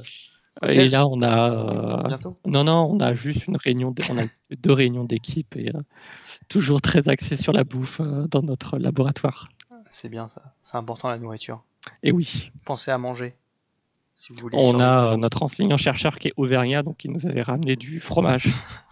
Ce qui est plus un régal. Et ben, ce qui était surtout un régal, c'est ta présentation. Ah super, je suis content que ça vous ait. Merci beaucoup. Et t'es pas rentré trop dans les détails et quelque part tant mieux parce que au moins tu nous as donné une vision un peu globale de ce que pouvait être la bioinformatique et parce que dit comme ça, la bioinformatique, moi j'étais incapable d'en donner une définition. Alors aujourd'hui, maintenant j'aurais toujours un peu de mal, mais je visualise du moins ce que ça peut être d'une certaine manière. Et je vois à quel point aussi c'est difficile de vulgariser un sujet comme celui-là. Déjà, toi, comment t'as pensé, enfin, qu'est-ce que tu as pensé de cette expérience? De quoi? De vulgarisation? Ouais, là que tu viens de faire la présentation. J'aime bien parler de ce qu'on pourrait qualifier d'une passion. Donc, c'est toujours un plaisir de faire cet exercice-là. Ouais, et du coup, t'as eu d'autres expériences un peu en vulgarisation, en médiation scientifique ou communication? Moi, je fais assez régulièrement des présentations auprès de scolaires, des lycéens, collégiens, primaires, pour présenter des aspects scientifiques. J'avais fait un projet de 6 semaines avec des primaires afin de leur expliquer la démarche scientifique, ce qui est toujours sympa à faire. Et c'est rigolo d'interagir avec des personnes qui sont un peu naïves de la recherche scientifique. Surtout que là, ta recherche, elle est quand même vraiment c'est difficile, je trouve, à communiquer ou à faire visualiser pour des gens pour le grand public. Quoi, ouais, c'est très challenging, je dirais, pour le dire de manière Startup Nation, mais c'est assez, ça demande beaucoup de travail. Et là, avec les réseaux, on arrive à voir quand même où tu veux en venir avec les algorithmes et les liens entre les différentes parties. Merci beaucoup Psycho pour ton follow. Avant que je continue, je voudrais vous rappeler qu'il existe un Discord PogScience, le Discord communautaire, dans lequel plusieurs vulgarisateurs scientifiques font des lives incroyables. Vous pouvez suivre l'actu de tous ces lives et quand est-ce qu'ils apparaissent et de quoi ils parlent, etc. en cliquant dans le lien que Terranien Sniper a donné dans le chat. Ce lien, c'est un lien d'invitation vers le Discord PogScience. Pourquoi le rejoindre ? C'est parce que maintenant nous passons à la libre antenne. Et la libre antenne, c'est le moment où vous pouvez vous exprimer à l'oral et venir poser vos questions ou venir discuter tout simplement avec Michael. Alors ça peut être des questions assez larges sur la bioinformatique ou plus particulièrement sur les choses que Michael fait ou a fait pendant sa thèse, parce que c'est vrai que tu n'es pas trop rentré dans le détail de tes résultats, mais il fallait bien au moins présenter l'aspect de la bioinformatique pour peut-être plus tard tu reviendras dans l'émission nous parler de tes résultats si tu le sens, si tu trouves si tu as une idée d'une manière de les présenter pour que ça soit agréable à suivre pour tout le monde. Mais en attendant, voilà, vous pouvez, si vous êtes curieux, que vous avez d'autres questions, parce que vous n'avez pas assez assouvi votre soif de savoir, n'hésitez pas à nous rejoindre en libre antenne. Alors c'est très simple, il faut rejoindre le channel vocal qui s'appelle SAS Libre Antenne. Vous rejoignez le channel vocal SAS Libre Antenne et après un peu petit check, on va tout simplement vous transférer là où on est, comme ça vous passerez directement en live. Voilà. Et sinon, si vous êtes vraiment trop timide, c'est pas grave, on vous excuse. Je vais continuer de prendre vos questions à l'écrit dans le chat, donc il n'y a pas de problème pour ça. Mais on aime bien quand même, on insiste chez PogScience, on insiste beaucoup sur les libres antennes parce qu'on aime beaucoup ce côté plutôt humain, interaction sociale, tout ça. Alors juste, je vais m'absenter 2 minutes et je reviens. D'accord, pas de problème. Je vais faire le zouave, hein, je vais meubler. Bonjour. Super. Salut, c'est fini. Non, c'est pas fini. Notre invité revient tout de suite. Ne vous inquiétez pas. Est-ce que je vous ai parlé de PogScience, tiens, un serveur Discord dans lequel... Non, donc du coup, n'hésitez pas surtout à rejoindre le SAS Libre Antenne. J'aimerais bien qu'un modérateur, s'il vous plaît, puisse être dans le SAS Libre Antenne pour faire la transmission des éventuellement futures personnes qui voudraient passer à l'oral, s'il vous plaît. Au moins une personne. Ça serait vraiment sympa. Je sais qu'il y a quelques modérateurs qui sont actuellement là sur le live. Merci aux follow d'ailleurs, que j'ai pas pu remercier tous les follow qui sont arrivés pendant la présentation, parce que je veux pas trop interrompre, je voulais pas trop interrompre notre invité, donc j'en profite pour remercier les follow Clark, Rom, Koshi73 ou Tomato, Potato et Psycho. Merci à vous de soutenir la chaîne et je remercie aussi Amoripi pour son sub, qui est sub maintenant depuis 5 mois, incroyable. Donc voilà. Je sais pas si j'ai l'impression qu'aucun modérateur m'écoute, puisque personne n'a l'air de vouloir aller dans ce sas, mais il n'y a pas de problème, hein. Prenez votre temps surtout, on est bien. Et salut à Débaquet sur le chat, bienvenue à toi, bienvenue à vous. On est donc dans la session questions de ce soir, où notre invité va essayer de nous répondre à éventuellement d'autres questions si vous en avez. Comment vous avez trouvé, vous, dans le chat, la conférence ? N'hésitez pas à faire vos retours, que ce soit positif ou négatif même d'ailleurs, pour qu'on s'améliore à la fois dans le chat, qu'on s'améliore à la fois dans l'émission, mais aussi pour éventuellement que l'invité s'améliore s'il en a besoin, etc. Donc moi j'ai vraiment bien aimé, pour le coup, et j'ai réussi à comprendre la majorité des choses. Donc, tu es revenu. Oui. Tu es là, incroyable. Ça va ? Ça s'est bien passé ? La question ultra gênante. Donc, ce que je voulais dire, c'est que oui, il y avait des questions dans le chat, et en particulier quelqu'un qui te demandait quand est-ce que tu comptes soutenir la question un petit peu Moi, mon fatidique? contrat se termine fin janvier 2021 et je devrais soutenir, si tout va bien, en avril, autour d'avril 2021, quoi. Et je compte pas D'accord. faire de quatrième année. Je pourrais en faire une parce qu'il y a plein de trucs à faire, mais Ouais. honnêtement, c'est pas ce qui m'intéresse le plus. Ok. Et c'est vrai qu'on n'en a pas parlé, mais on l'a évoqué un petit peu au début.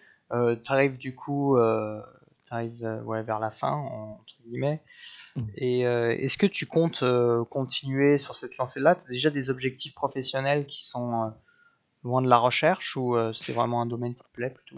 La recherche aujourd'hui, c'est quand même assez bouché et c'est plus du tout attrayant. Bon, je pense que les gens qui sont un peu familiers du domaine le savent très bien, donc j'ai pas la motivation pour continuer dedans.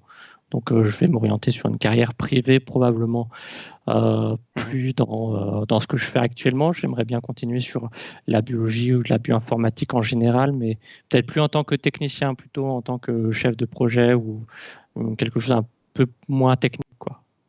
Je trouve que c'est un peu plus intéressant. Enfin, au bout d'un moment, Quitter la j'ai technique un peu, ouais, parce que là, j'ai fait 3 ans de technique. Bon, j'ai pas tout fait dans la technique, mais je vois ce que c'est. Et voilà, j'ai envie de faire autre chose, tout simplement. ouais, je comprends que tu aies envie de peut-être de prendre un peu plus de responsabilité. Peut-être qu'aussi ton école d'ingénieur t'a un petit peu donné l'envie de faire ça. Enfin, je sais pas. Moi, en tout cas, j'ai un peu ce Ouais, sentiment-là. mais je pense que on a nos préférences et le fait aussi de choisir certaines voies, peut-être l'ingénierie quand tu as la possibilité de faire d'autres trucs que ça, ça t'oriente, tu vois, en fonction de toi-même, comment t'es. Ça formate aussi sûrement. Hmm, Mais mon école n'était pas très formatrice en la matière, quoi. C'était une école très générale. ok. C'est pour ça que beaucoup de personnes de mon école comme moi ont fait des thèses après. Il y avait Metal Bobinou qui revenait Ouais. sur la fameuse question des design science. C'est pour connaître la méthodologie Ouais. d'évaluation de l'outil que tu crées. C'est utilisé en système d'information pour évaluer les artefacts, entre guillemets, que l'on produit. Mais peut-être que c'est connu sous d'autres noms dans les autres domaines. Est-ce que ça te parle ou pas? Peut-être, ça me dit vaguement quelque chose, mais honnêtement, je ne me connais pas assez dans les théories de sciences informatiques pour parler de ça. Mhm. Nous, on est plus des biologistes que des informaticiens. Donc, moi, ça m'intéresserait justement de savoir ce que c'est et la théorie derrière. Après, là, actuellement, je ne connais pas. Ok. Est-ce que ouais, t'aurais pas deux petits slides pour présenter éventuellement un exemple de ce que tu fais ou Ah, alors juste à l'oral comme ça, un truc que tu peux expliquer avec les mains facilement ou euh, que tu as fait pendant ta thèse, une petite application, hein, pas obligé de parler de trucs compliqués, forcément. En gros, l'application directe, en fait, du projet, là, je l'ai déjà montré, c'est le cycle cellulaire et Ouais. déterminer le cycle. C'est une application directe, même si on Oui, connaît oui, déjà c'est pas vrai, mal de ouais. trucs. Mais du coup, par rapport à ce Après d'autres cycles, cycle, par rapport à ce je- ouais, cycle-là, est-ce que tu... Bah attends, je te laisse finir. Excuse-moi, vas-y, ok. je te laisse finir. D'accord. Je disais que j'ai pas fait que ça. J'ai travaillé sur deux autres jeux de données. Un jeu de données qui est sur les algues qu'on utilise pour fabriquer des lipides. Les lipides, on les utilise en cosmétique, en alimentaire et pour faire des biofuels. Et je déterminais ce qui était à l'origine de production des niveaux métaboliques des lipides. Et je travaille aussi l'équipe de neurobio que je vous avais présenté au début.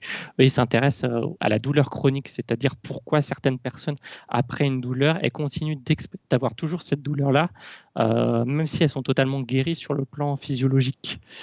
Et donc, ils font des expériences du séquençage ARN de neurones pour savoir ce qui change dans les neurones. Voilà. Ok. Ouais, on imagine un peu ce que ça peut être. Il y avait une question de Tomatoes Potato qui demande si Tu peux montrer éventuellement le Cytoscape ou pas Ouais, tout à fait. en partage d'écran comme ça, juste. Ouais. Moi, je l'utilise sur Linux, mais là, je l'ai C'est vrai sur que ça pourrait Windows. être intéressant parce que tu nous en as parlé, tu nous as dit que c'était utilisé par quand même pas mal d'équipes qui sont même pas parfois en bioinfo mais qui utilisent les réseaux. Je me demandais Ouais. d'ailleurs s'il n'y avait pas notre ami Fouloscopy qui éventuellement pouvait l'utiliser pour simuler le comportement des foules, éventuellement. Alors, Tu me dis quand tu as... ouais. Là, je vais vous le partager. Hop, ici. Ok. Et donc, ça ressemble à ça.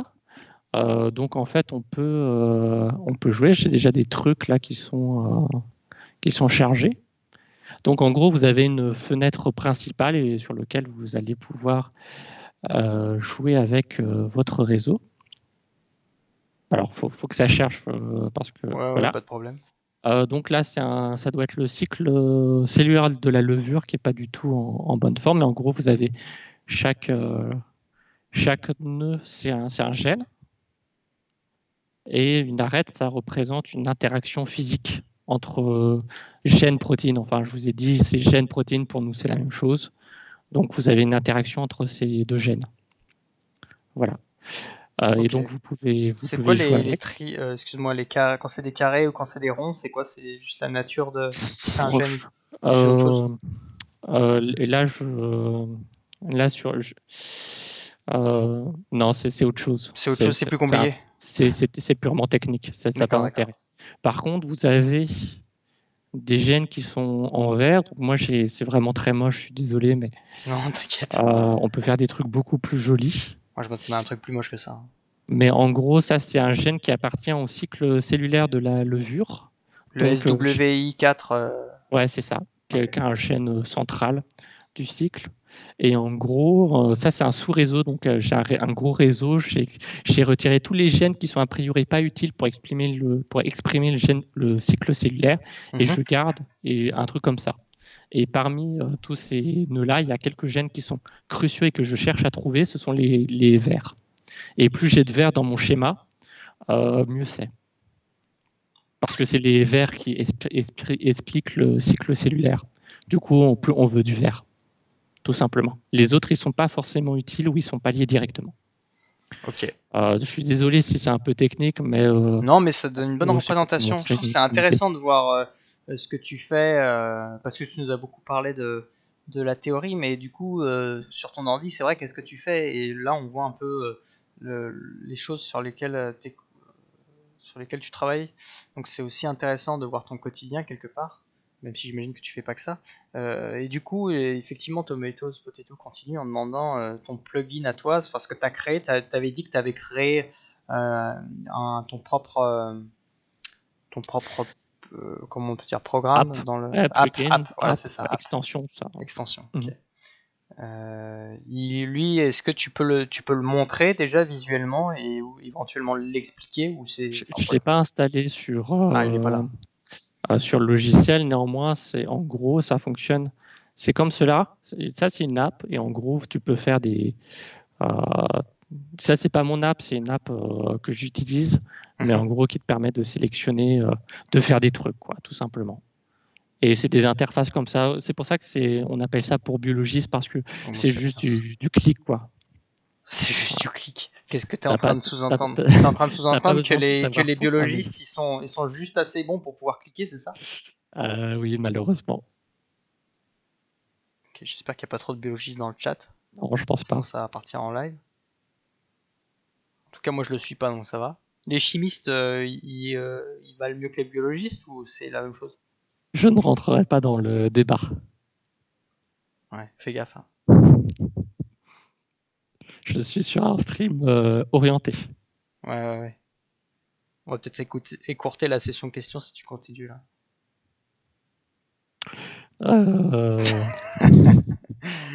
D'autres questions? Autre question, eh bien, a priori non. Astrochimiste, c'est pas chimiste, c'est vrai ça. Qu'est-ce que tu préfères, l'astro ou la chimie? Moi?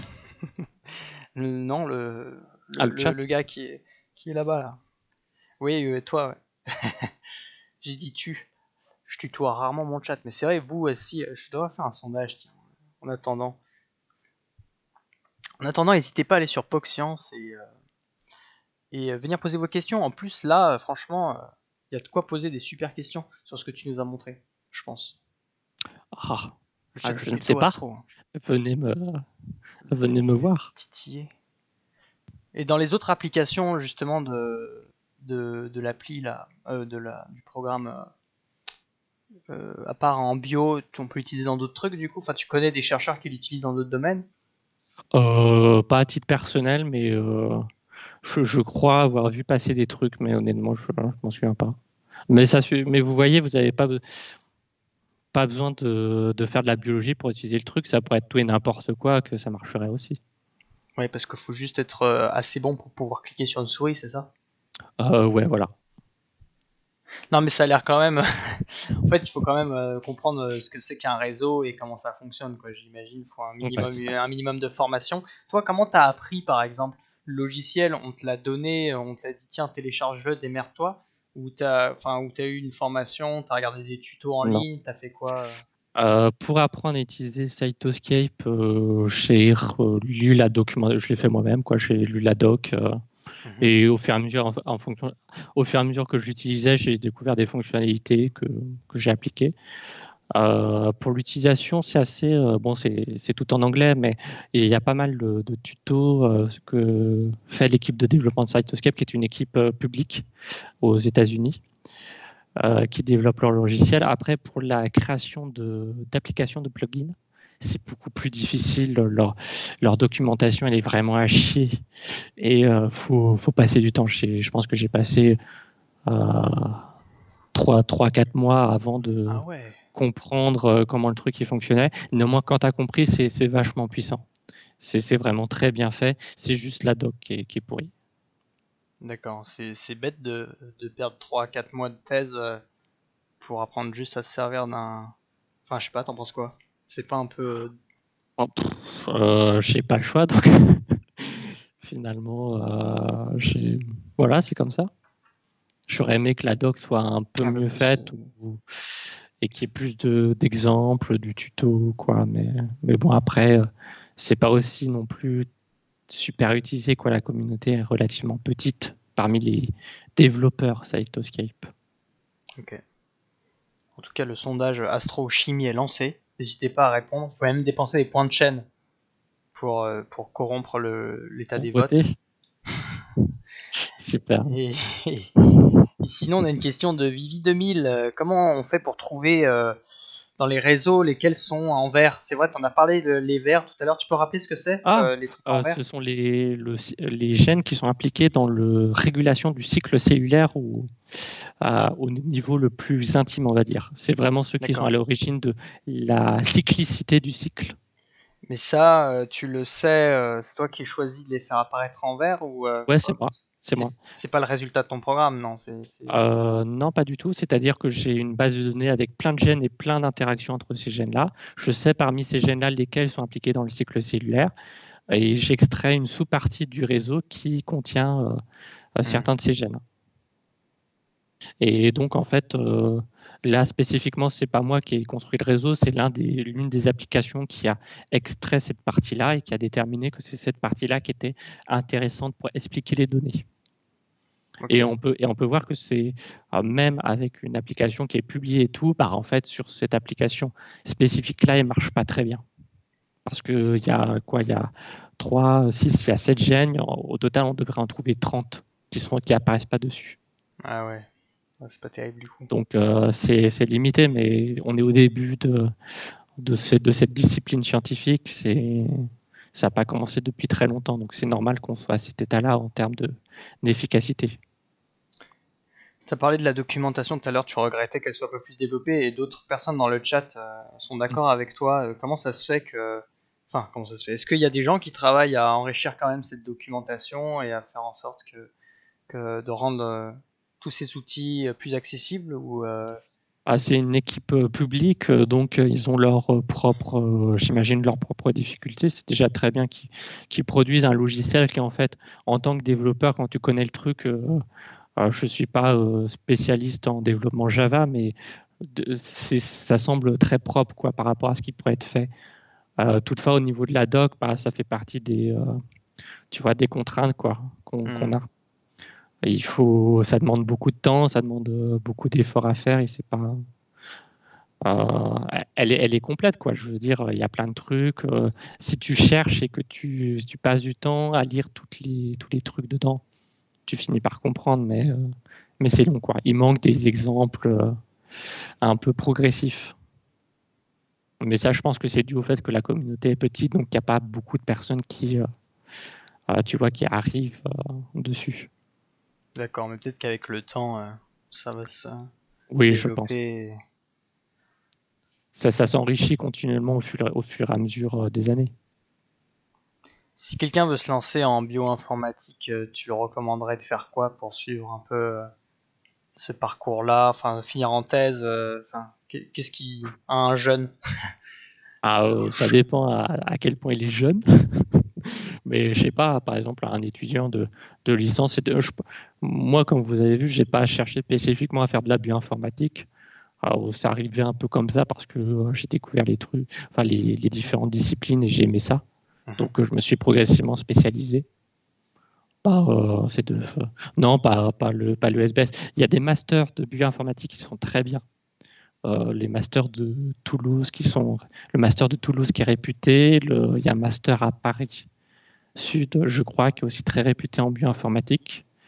Les masters peuvent se faire en 2 ans ou en 1 an, suivant si tu es accepté en M1 ou M2. Mais en général, ça suffit quoi. Si tu veux faire ça, le mieux c'est de faire un M2 de bioinfo quoi directement. Ok. C'est plus simple quand même, je pense, que d'apprendre à côté. Il y a une question de l'ami Metal Bobinou qui demande est-ce qu'un informaticien sans diplôme supérieur en bio peut contribuer à la bioinfo? Et comment on peut s'orienter vers ça depuis l'informatique? C'est une super question. D'ailleurs, j'avais fait de la Vulga avec des lycéens. Ils m'avaient posé la question en tant que lycéen aussi, comment on fait pour s'orienter en bioinfo suivant les disciplines. C'est très facile pour un informaticien, un mathématicien, un statisticien d'aller vers la bio. Alors, en tout cas, c'est plus facile que pour un bio d'aller vers l'informatique parce que tu es déjà formaté sur des concepts d'abstraction assez élevés qu'en bio qui sont différents. Et les concepts biologiques, tu mets du temps je pense, à les apprendre, mais quand tu les as appris, bon voilà quoi. Et puis tu fais pas de la bio, tu vas pas en paillasse à faire des manipulations, tu as tout un pan de la discipline que tu n'as pas besoin, tu as juste besoin des connaissances et d'apprendre les mécanismes biologiques. C'est quand même plus simple. Je connais beaucoup de bioinformaticiens qui sont des statisticiens, des matheux, des infos à la base, qui sont allés vers la biologie parce qu'ils trouvaient ça cool. Et généralement, ce sont des chercheurs qui sont très compétents parce qu'ils ont les deux aspects, ils les maîtrisent très bien et ça se ressent. Ok. Merci pour ta question, Metal Bobinou. On va pas trop tarder à s'arrêter si ça Pas te de souci. dit. Est-ce que éventuellement il n'y a pas des gens qui veulent venir poser une question à l'oral sur le Discord, PogScience évidemment, ce fameux Discord de l'infini. Et est-ce que tu es toi-même un joueur de StarCraft 2 du coup? J'y pense. J'étais. Bon, enfin, j'ai pas beaucoup joué. C'était surtout pour le fun. Enfin, pour regarder aussi. Tu regardes, tu continues Un de regarder un consommateur. peu Moi, en ce moment, parce que je me suis un peu lassé à force, mais certaines années, j'étais très, très, très à fond. Je continue de suivre un peu la scène de loin. D'ailleurs, il y avait un truc qui a un peu rien à voir, mais il y a récemment, une intelligence artificielle là qui a battu des joueurs sur StarCraft. Non, il y avait pas, je sais plus comment elle s'appelle cette. Ah oui, il y a Google qui avait fait l'IA qui a battu On pourrait le changer joueur un de Go sondage là. et qui a commencé à travailler sur une IA sur StarCraft. Euh, mais, euh, mais honnêtement, T'as pas trop suivi. je suis pas informaticien, mais Oui, oui. Mais s'ils arrivent, je pense que ce sera une révolution absolue. Parce que StarCraft, c'est quand même vraiment très compliqué. C'est très technique, ouais. En fait, c'est le problème par rapport au jeu de Go, tu connais tout le terrain. Sur StarCraft, tu dois interpréter le jeu. Parce que tu connais pas tout le terrain, tu dois savoir ce que fait le gars en face. Donc il suffit pas d'être bon techniquement, il faut aussi avoir une certaine intelligence, qui est peut-être encore un peu compliquée. Oui. Ouais. Du coup, Terran, Zerg ou Protoss? Moi, je suis Protoss. Ah oui, Yentaro Hadoun, évidemment. Oui. D'ailleurs, un petit sondage là qui va apparaître devant vos yeux. C'est la soirée sondage, hein. J'aime bien, en fait c'est assez marrant je trouve les sondages. Votre race préférée dans StarCraft? Évidemment, hein, pour les joueurs, la fameuse lance. On peut faussement promettre un chocolat à ceux qui viendront. Point d'interrogation. Ah oui, je me disais de quoi il parle. Ouais, il parle à l'oral. Oui, on peut un chocolat virtuel, un chocolat codé avec des réseaux. Ça veut rien dire ce que j'ai dit. Mais oui, évidemment. En tout cas, on le recevra avec une grande hospitalité, j'ai envie de dire. Et il y arrive, mais quand il imite l'APM Alpha Star, a plus de mal, mine de rien. Ouais, ça semble tout à fait crédible. Si tu as APM à infini, tu défonces tout, quoi. Ouais, y a plus de Tu limite. prends un Marines et tu tues tout le monde. Tu dodges toutes les balettes. Ouais, tu te mets exactement aux bonnes distances pour tout esquiver. Tandis que les gens ne sont pas d'accord sur leur race préférée, a priori. Bah, va falloir utiliser des points de chaîne pour... Protoss, hein, définitivement. T'as eu l'occasion de revenir en Corée? Non, mais j'aimerais bien, c'est T'aimerais vraiment bien. très cool et il y a plein de trucs à voir. Et d'ailleurs, ouais, en termes professionnels, toi, tu t'aimerais partir ou rester en France? Non, la France, c'est très bien, quoi. J'ai pas d'envie particulière d'aller travailler à l'étranger. C'est plus simple de rester en France, quoi. Pour un Français, c'est normal. Ok, parfait. Tandis que je pense que nous avons quelqu'un incroyable. Il va D'accord. recevoir Super. un chocolat, je pense, virtuel, malheureusement. Et je te propose qu'on switch le vocal, on se mute Ouais, sur d'accord. Skype et on se démute sur Discord. Allô, Metal Bobinou? Ah oui, bonjour. Bonjour, Bonsoir. ça va? Salut. Bah oui. Super Bonsoir, pseudo en tout cas, hein. Ah, salut, c'est Fabrice. Bah oui, c'est Ah bah Fabrice. oui. C'est l'IA, c'est ça? C'est le robot? D'accord. Non, c'est l'autre. C'est pas le robot, c'est l'intelligence artificielle? Celui qui a pas de photo? Ah là Il y en a deux, non? Je sais plus là, je connais plus l'arbre généalogique là. Ça Ça va? fait plaisir de t'entendre, Fabrice. Ah, mais écoute, j'étais ravi parce que j'adore la bio, mais j'ai pas fait d'études là-dedans. Et je m'aperçois que c'est vachement bien en fait. Enfin, je comprends tout à fait que ce soit prenant.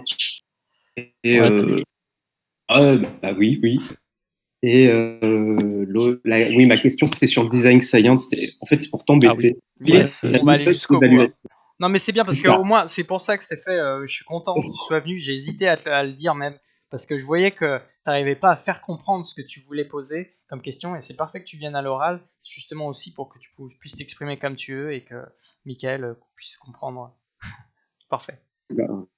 Enfin, tout simplement, non, c'est parce que moi je suis en système d'information. Et quand on crée ce qu'on appelle des artefacts, en fait, c'est une contribution à logiciel ou autre. Il y a plusieurs façons d'évaluer l'outil. Et le design science, c'est la méthodologie générale. On contient plein d'informations pour montrer comment on évalue. Et du coup, comment vas-tu évaluer ton superbe outil, Michael? Alors, c'est une question complexe que je n'ai pas toutes les réponses en main encore. Néanmoins, on a deux scores que tu as vu. On a le F1 score qui est assez connu et un Discovery score, c'est un truc que j'ai fait un peu moi-même pour représenter un autre point de vue que le F1 score. Et du coup, l'idée, c'est de faire en sorte que le score il soit le plus haut possible. Parce que, comme je t'ai dit, on souhaite déterminer le mécanisme cellulaire qui est à l'origine du cycle. Donc, on connaît les gènes qui sont à la base du truc. Et si on détermine les mécanismes du cycle, on doit les retrouver nécessairement. Sinon, ça veut dire que ça ne marche pas. D'accord, Donc, oui, oui, est-ce que toi tu le faisais, tu partais de l'article où ils avaient déjà réalisé l'expérience et tu voulais répéter, retourner au même résultat. c'est ça, ouais. Ça, je crois que je crois que ça rentrait dans le design science, donc c'était pour savoir D'accord. si tu en avais entendu parler ou pas. Non, je connais pas du tout. Je pense que Ouais. j'ai déjà entendu parler peut-être le mot, mais je connais pas comment ça s'appelle, Ouais. les concepts derrière. Je te filerai les 2 articles. Incroyable. Vas-y. La question stupide après, essai des Hawks, tu les utilises toujours pas alors? Et quoi? Essai des Hawks. C'est quoi? Hawk, Je comprends pas. c'est AWK, c'est le nom d'un programme en informatique vachement vieux qui fait du traitement par colonne.